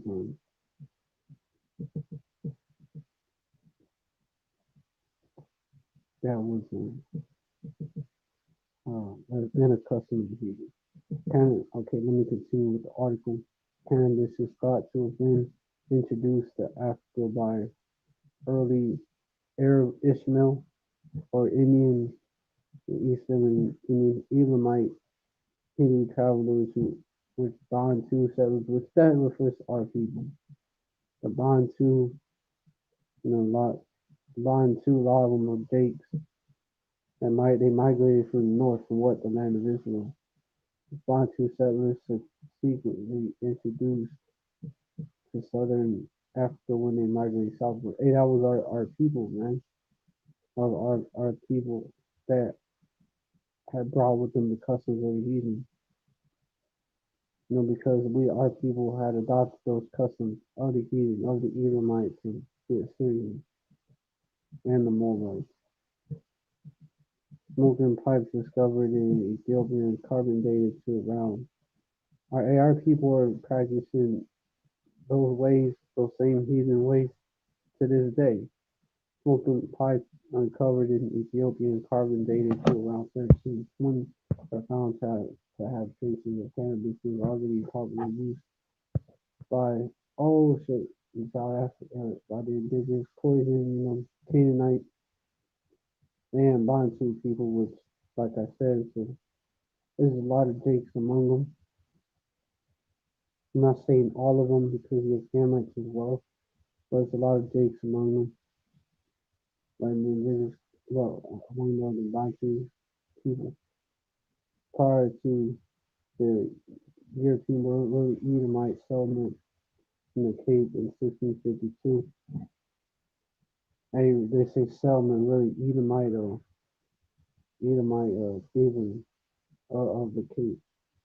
But prior to the Edomites stealing the Cape in 1692, by the 1850s, Swahili traders had carried cannabis from the East Coast Africa to the Congo Basin in the West. Okay, so basically how this shit spread and also, but really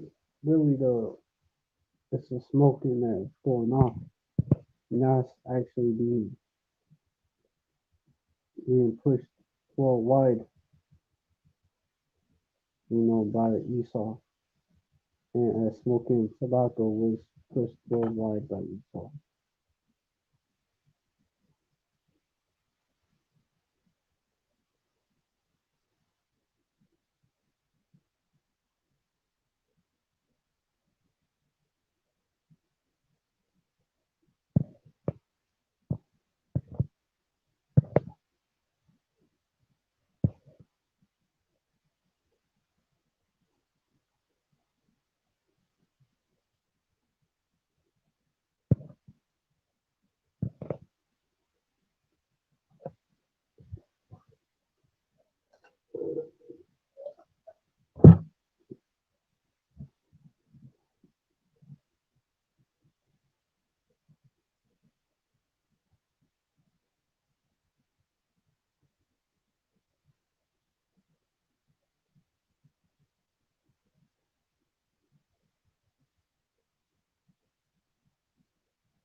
Yeah, let me move on to the next subject. Let me see if there's any comments on the line. All right, let me move on to the next subject.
Oh yeah, yeah.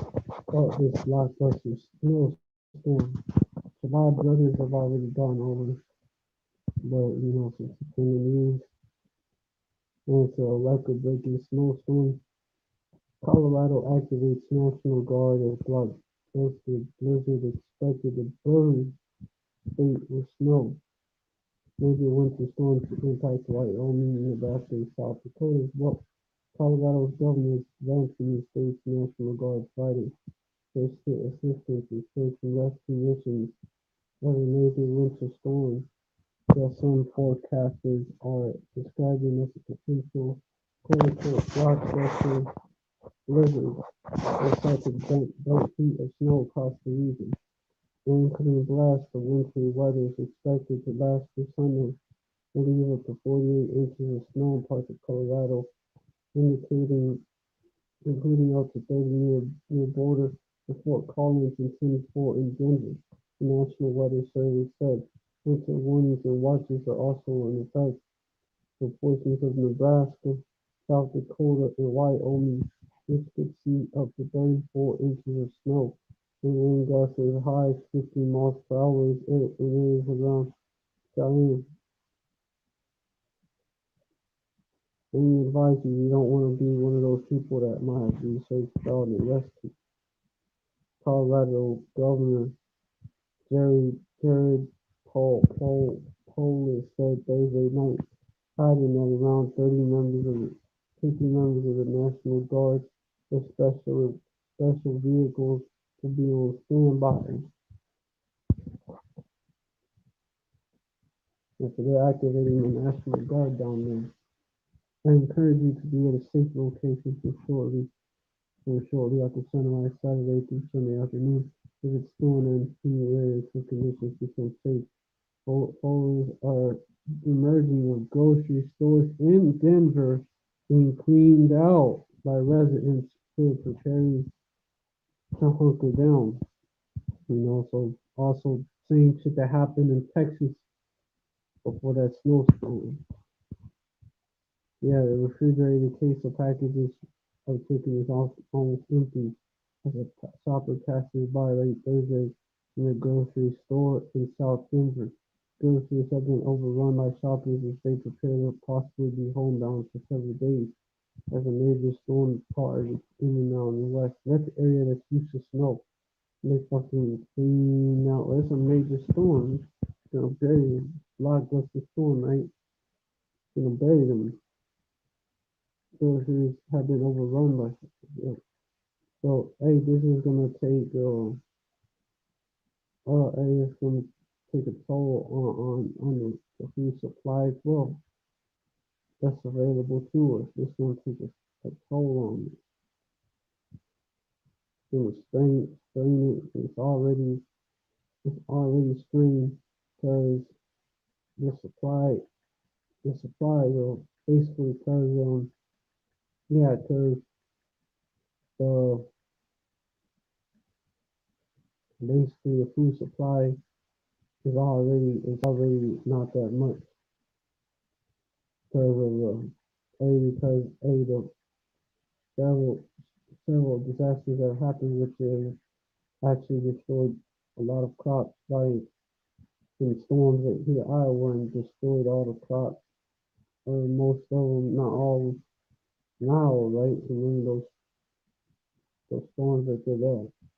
That's like the breadbasket of Babylon. Iowa is part of that region. You know, Iowa, it has more Indiana, Kansas, states like that. Iowa is like in the middle of all that.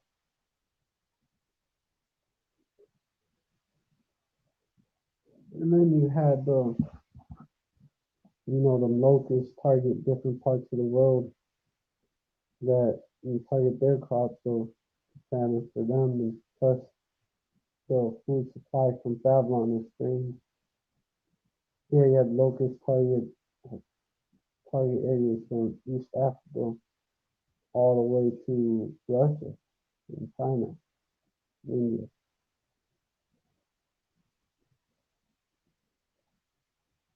2020. Then you had that, you had storms destroyed, not just that, but ice storms that destroyed a lot of crops here in Texas, killed a lot of livestock. The hurricanes that killed a lot of livestock really destroyed crops as well that hit Louisiana.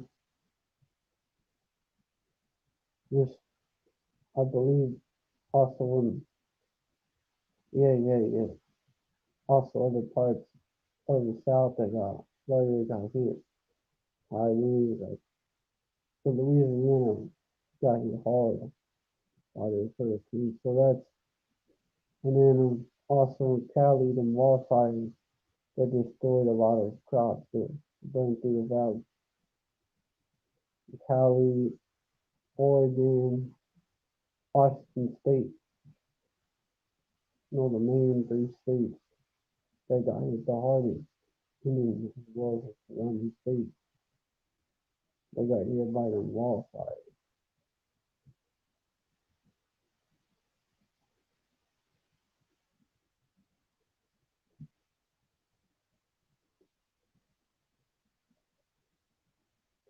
Yeah.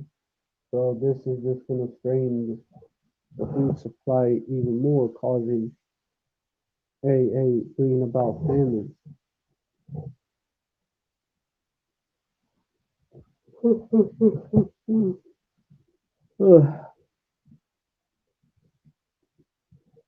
Yeah, widespread travel impacts are likely. Strong winds combined with snowfall rates of 1 to 2 inches per hour could produce near blizzard conditions, quote unquote, the NWS said in a Friday morning advisory. The heavy and wet snow could also cause power outages. Utilities such as Excel, Excel Energy, oh yeah, power outages as well. What's another plague? One of the plagues that hit Egypt that's going to hit Babylon, the plague of darkness, right? Utilities such as Excel Energy, which is estimated to serve nearly 1.5 million customers in Colorado, are signaling to workers to start preparing for a potentially busy weekend. You know, because that's gonna put a strain on the power lines as well.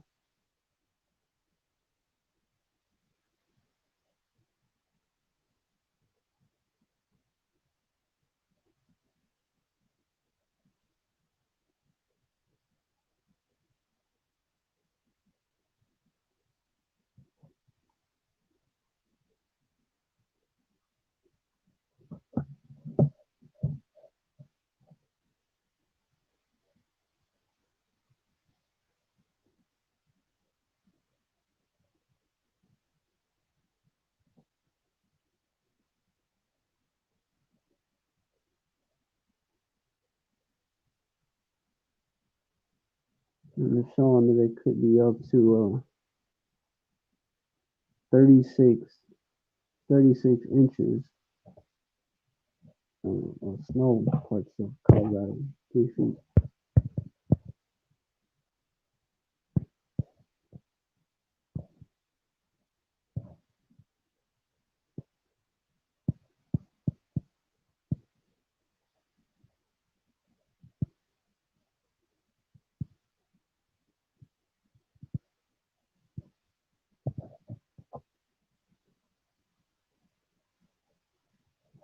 Yeah. Hey, flight disruption. Oh yeah, airlines warn of flight disruptions in Colorado ahead of major storms. Yo, so this is this is gonna help bring about that family as well.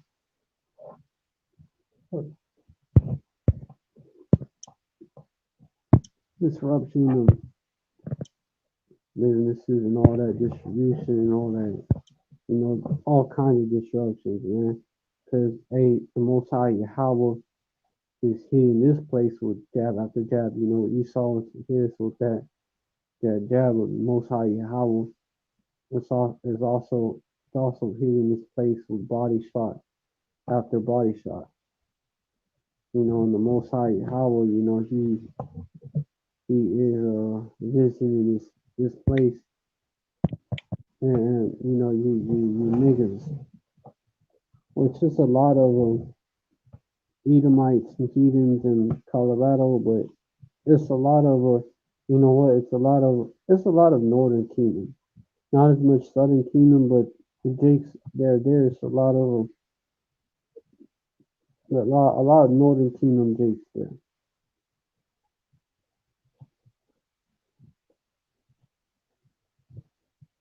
Isaiah 20. Let me look up that precept. Isaiah 29 and 6. Thou shalt be visited of Yahweh of hosts with thunder and with earthquake and great noise, with storm and tempest and the flame of devouring fire. Let me get this one right here.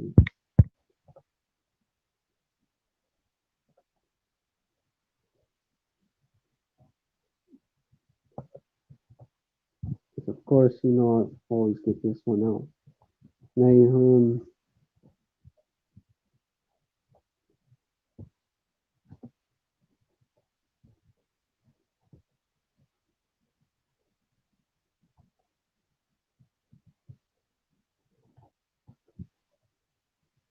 Nahum 1 and 2. Yahweh is jealous, and Yahweh revengeth and is furious. Yahweh will take vengeance on his adversaries, and he reserves wrath for his enemies. Verse 3. Yahweh is slow to anger and great in power, will not acquit the wicked. But Yahweh hath his way in the whirlwind and in the storm, and the clouds are the dust of his feet. Yep. He hath his way in the whirlwind, and in the storm. Yeah, and the clouds, the clouds are the dust of his feet. So he has his way in that whirlwind and that storm. Esau may be directing it with their heart weapons or whatever. But Esau is what? Esau is the sword. Esau is the sword.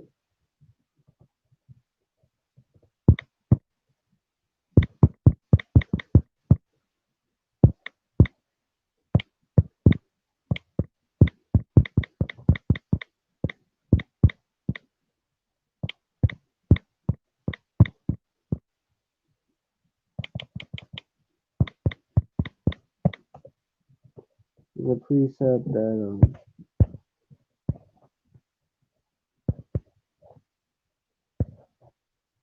talks about coming with that storm. Tempest. Okay, maybe it says tempest.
Yeah, persecute them with thy storm. I think that's how it goes. Oh, with thy tempest, which is Psalm 83 and 15.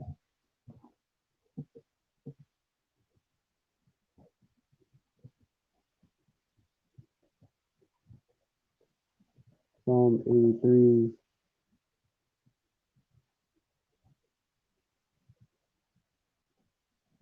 no, Psalm 83 and 18 and 15.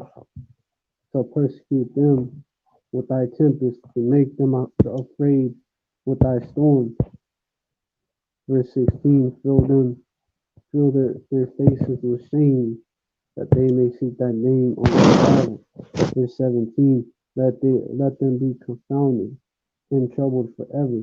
Let them be put to shame and perish. Yeah. Verse 8, that men may know that thou whose name alone is Yahweh, are the most high over all the earth. Yeah, man, because at the end of the day, Esau may be causing this through his heart, but really, Esau does not control himself. Really, because Esau is the sword.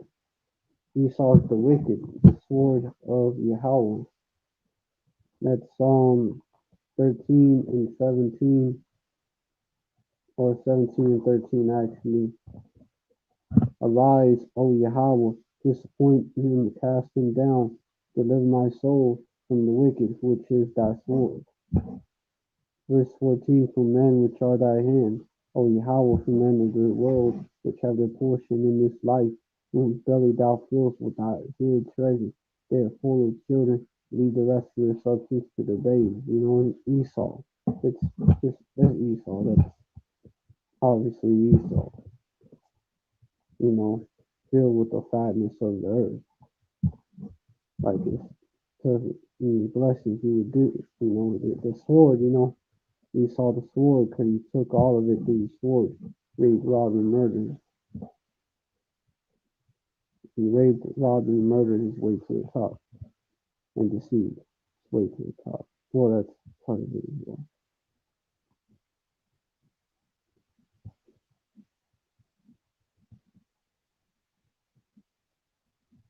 Raped, robbed, and murdered. Alright, let me get and deceived. They raped, robbed, and murdered those that were peacefully.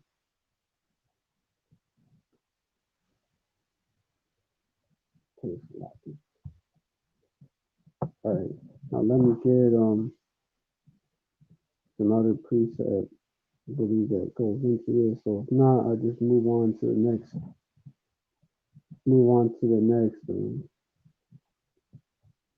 Subject. Oh, some about who can stand your cold, something like that. Talking about the Most High.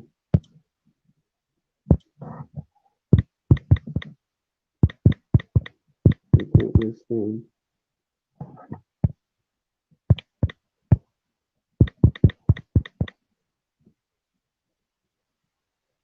is icy black. It is indicated.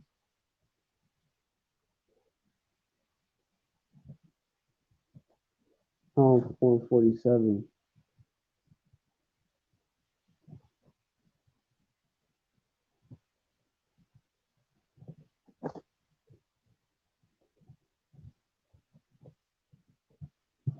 Psalm 147, verse 17.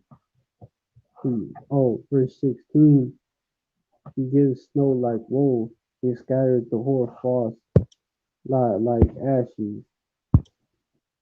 Verse 17. He casteth forth his ice like morsels.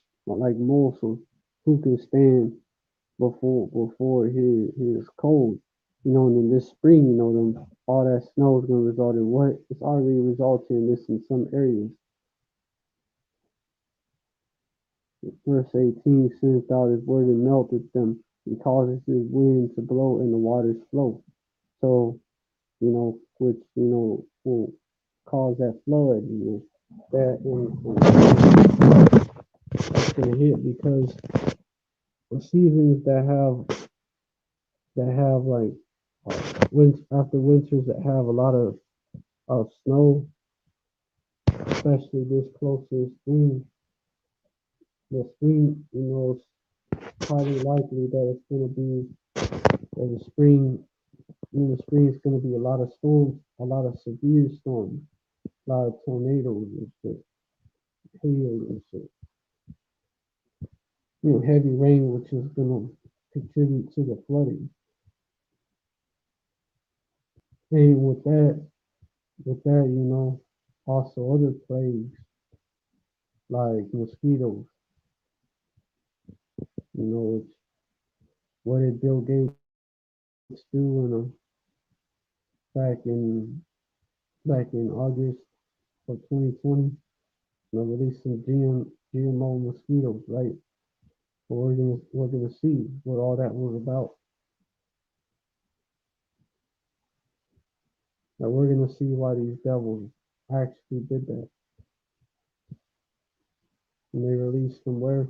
In Florida, but also set to be released in the Houston area.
there's that.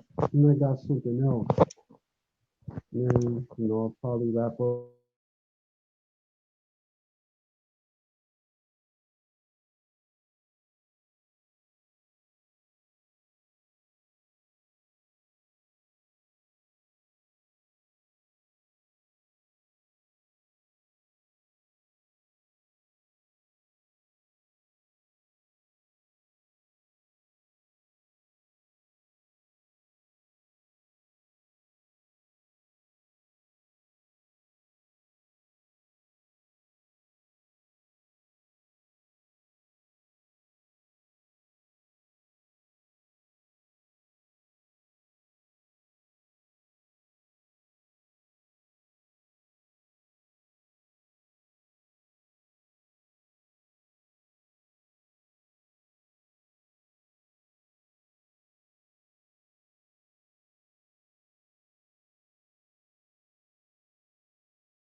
just got this brother's video.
The land, hey,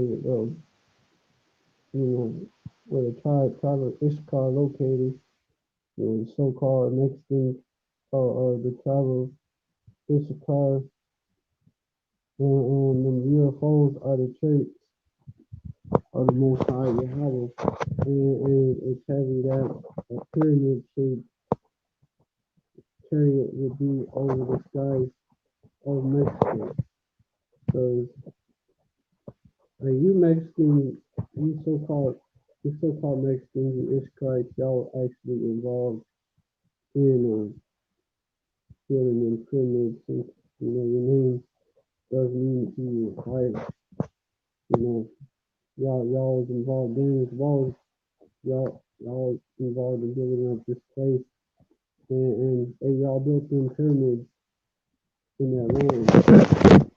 Them Chichen Itza pyramids and other pyramids.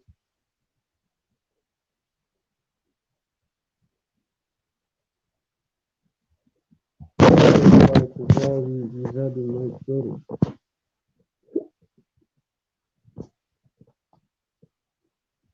And then you get that precept about Issachar, the children of Issachar and Zebulun, knowing that, hold on, there's a precept about them knowing, knowing the times basically, particularly Issachar.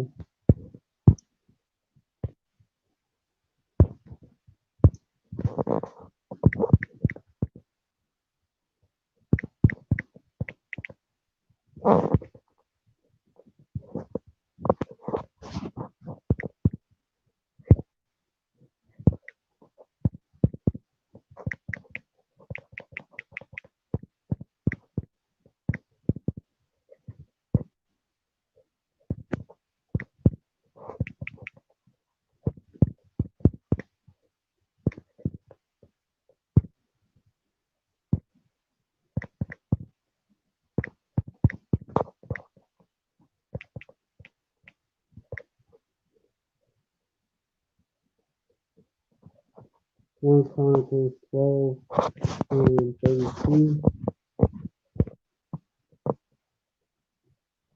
and the children, hold on, hold on, 32 Chronicles on it, and of the children of Issachar, which remained they had understanding of the times to know what Israel ought to do. The heads of them were 200, and all the brethren were at the commandment. And the Aztec and Mayan calendars, which the Mayans, and some of them were Ishkar, or are Ishkar, and some of them are Zebulon.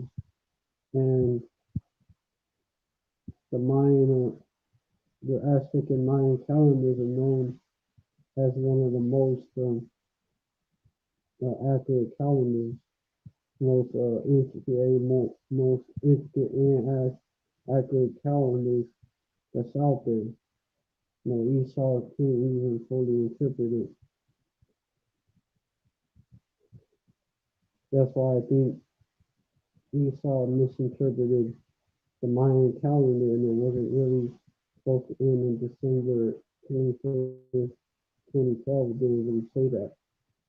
Esau may have misinterpreted the calendar.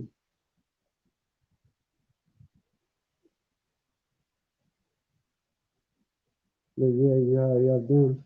And then you have Zebulon, which is right right next to like Zebulon is listed right after Ishtar, showing you that they're right next to each other. Verse 33 of Zebulon, such as went forth to battle, expert in war, with all instruments of war, 50,000 which could keep rank. They were not of a double heart. Okay, so yeah,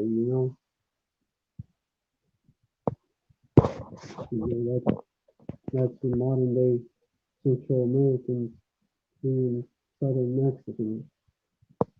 A lot of them come from the Mayans. The Mayans were a lot of them were Zebulonites. We also, like I said, the Ishtar and Zebulon were not right next to each other. You had Ishkarites among them as well. This is why the Mayan calendar is one of the most intricate, like I one of the one of the most accurate calendars out there. That in the answer. That's why. That's why right there.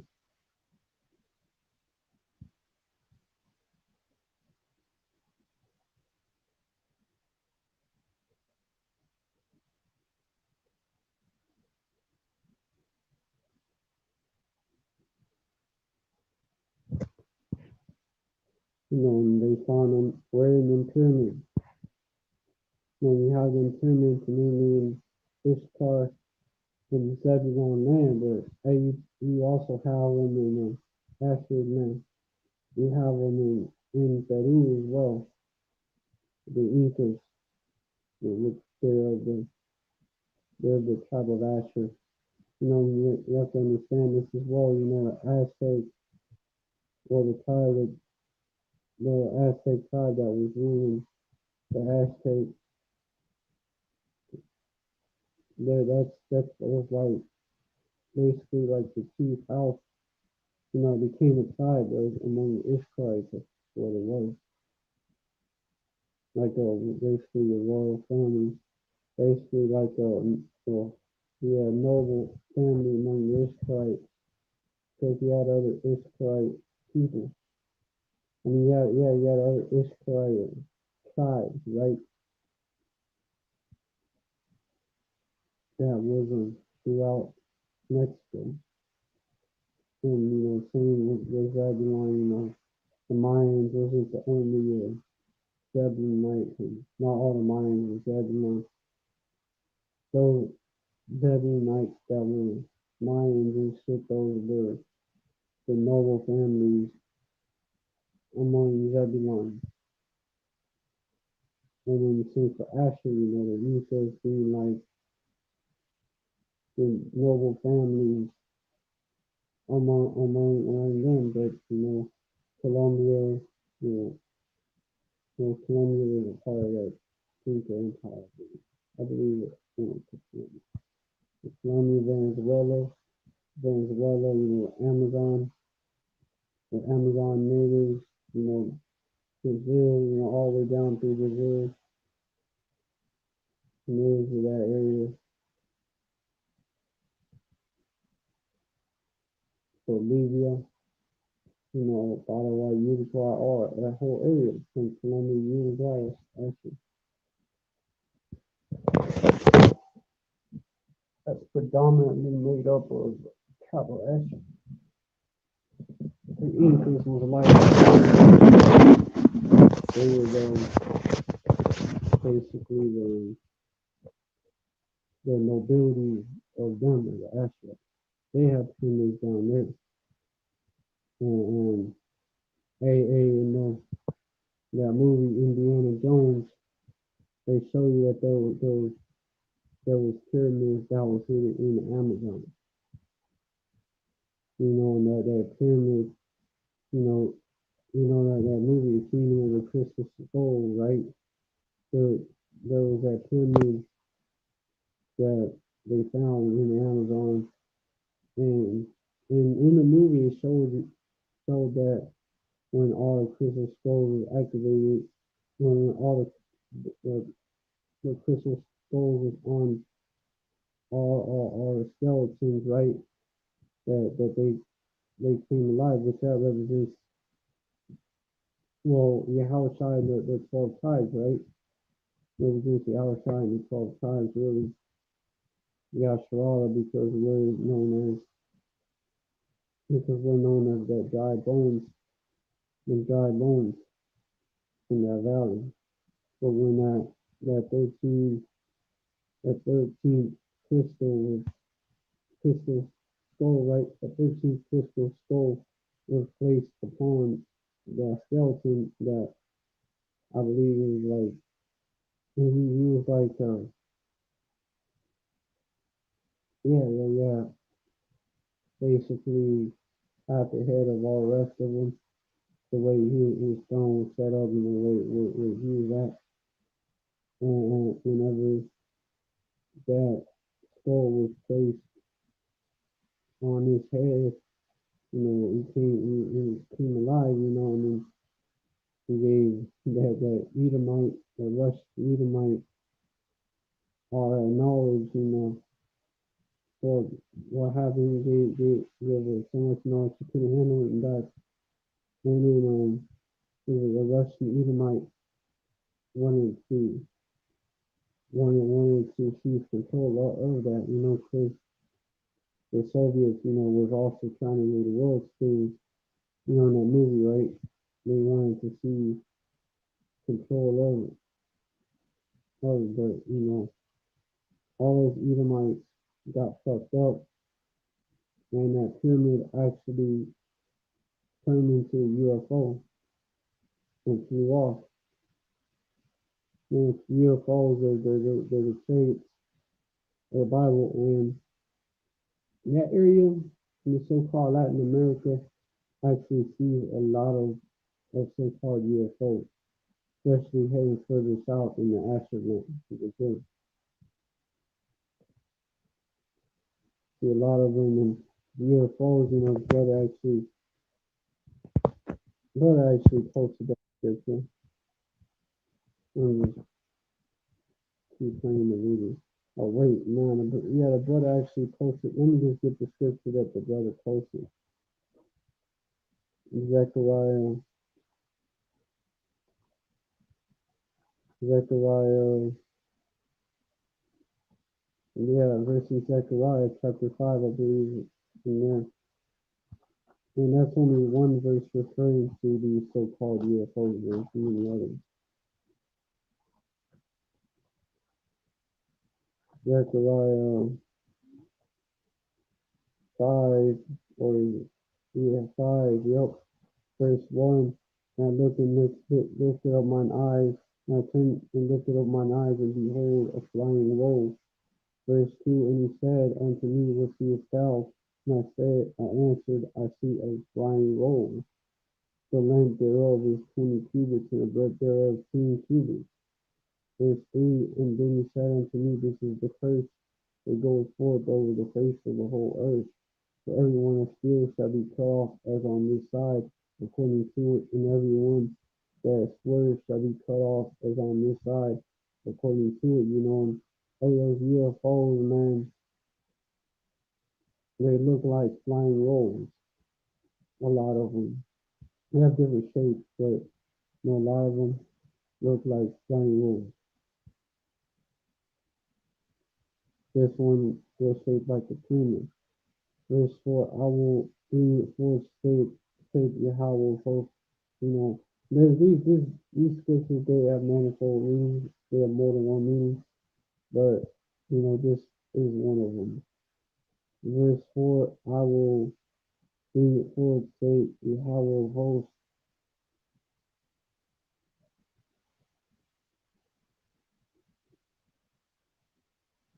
and it shall enter into the house of the thief, and into the house of him that sweareth falsely by my name, and it shall remain in the midst of the house of the house, and shall consume it with the stones, and the timber thereof, and the stones thereof. And because also these chariots, they're gonna join in on the action. Second Ezra chapter 13 actually goes into it. The fathership, which is the chariot that Yahweh Shai is on, they're gonna, that's gonna be one of the ships that's gonna basically, be joining in on the destruction of this place. Not just nukes, but not only gonna have nukes destroying this place, but also chariot fire.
We'll wrap it up soon.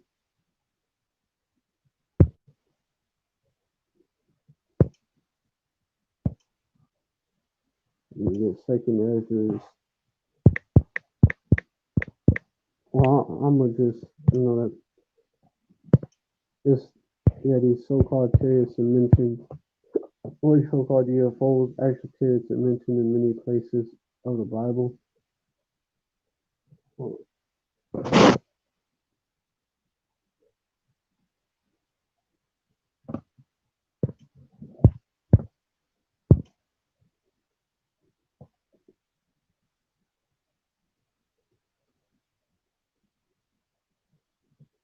I'll wrap it up right here. Hold on. Oh, and maybe a little bit later. Hold on.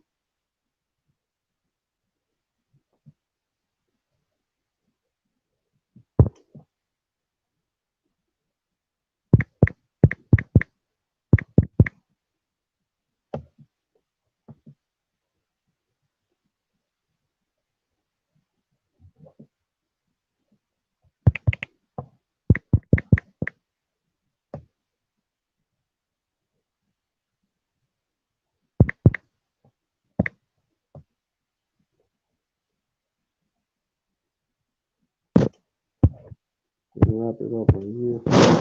I want to give all praise to Yahweh by Shemi Al-Shai. Oh, I hope this live was edifying.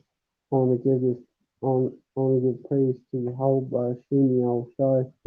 Double honor to the apostles and elders of Great Millstone. Salutations to the Octagon Spirit spreading his truth like wildfire. Shalom to the Israelite foreigners who look like the other nations, but the Spirit bears witness that the children of Yahweh Hashem Yahushai, and Shalom to the real sisters out there. You know, stay strong out there. We're almost out of here. You know, look up for your redemption is nigh. You know, even closer than what we believe. You know, Esau is going. Hey, these chariots are showing themselves more and more. You know, and you know they're ready to put in that work whenever the Most High Yahweh will give the green light.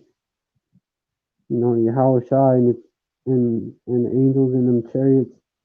You know, they're gonna put in they're gonna put in work. They're ready, man. They're ready to go, ready to destroy this place. They've been watching the younger brothers get oppressed way too long. You know, so these angels in them chariots, man, they're just itching to start shooting chariot beams on this place. And you can see that, you know, more chariots. You know, this time a chariot out there in Mexico looked like a pyramid. Shalom Aqua. You know, and also the Most High Yahweh is visiting more and more. He's visiting with more storms. You know, more. You know, his visits. You know, they're causing more damage. You know, he's pulling up on this place. You know, hitting this place with them body jabs, them body shots. You know, and the final knockout punch is gonna be them nukes, along with them concentrated heat beams from these chariots. You know, this place is through, and that's why Esau is making those moves. This place is through, as well as all the deception. You know, it's not working no more. All of these hey, the covering cast is being removed. Hey, that Christianity is a part of it. It's being it's through. You know, it's going up in smoke. It's washed up and it's going up in smoke. You know, these so-called Christians are showing themselves. You know, showing themselves for who they are. You know, basically they ain't really about these scriptures.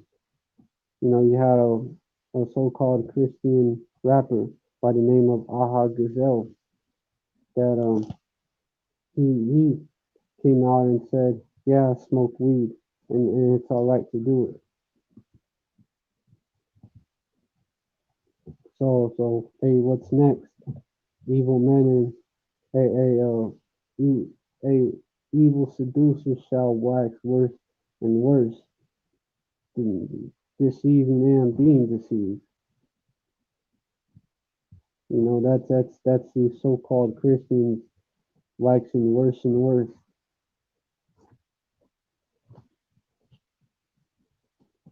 You know, like what are they gonna justify next? Being a transgender? You know, they justify breaking all types of laws.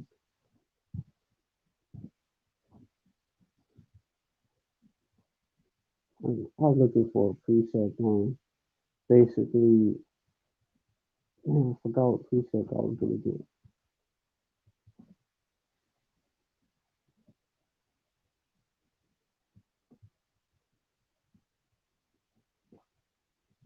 That's what I was going into in this live.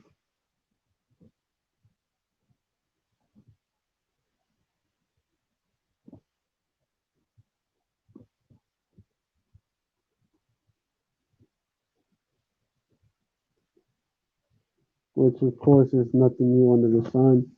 Hey, you niggas, y'all was doing that back in the days of Ezekiel. Maybe you even found artifacts proving it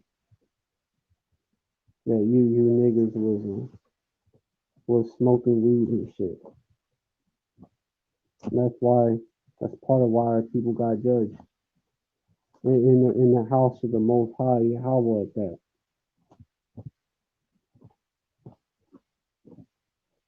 That's Ezekiel. It's in Ezekiel chapter 8, I believe. Just doing a quick recap. Ezekiel chapter. Wait, hold on. Yeah, I believe it's in Ezekiel chapter 8. Yeah, verse 17. Then he said unto me, Hast thou seen this, O son of man? Is it a right thing to the house of Judah that they commit the abominations which they commit here?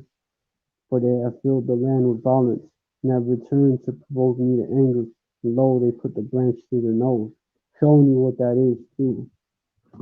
But that is smoking weed and anything else.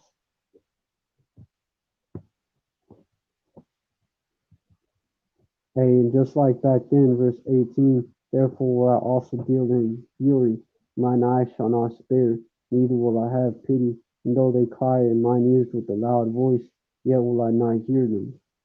Yep, you two-thirds that continue to justify your sin, continue to think think all this shit is good in the Most High Yahweh's eyes.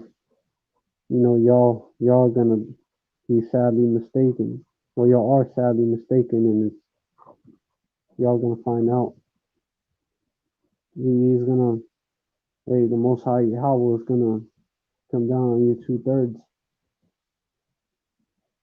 That's why you don't want to be part of this number. You don't want to be part of two-thirds of doing this type, this type of shit, like justifying smoking weed, saying it's all right according to the Bible, when you're not supposed to smoke any type of herb. You're not supposed to inhale any type of smoke. That's going on. Yeah, yeah, Shalom, those of y'all that are still doing that, repent. Through the elect, you will come out of that. I used to smoke weed. I used to do that shit. But, hey, I repented. Hey, the Most High jacked me up. I repented. So, hey, hope this live was edifying. Stay tuned. At the end. Esau, you're through. It's over with. It's over with. Jacob got next. Got Jacob got next. No other nation is ever coming after us. The saints shall take the kingdom. Thanks to the Most High, Yahweh shall take the kingdom. They're gonna run it forever, man. Daniel 2:44.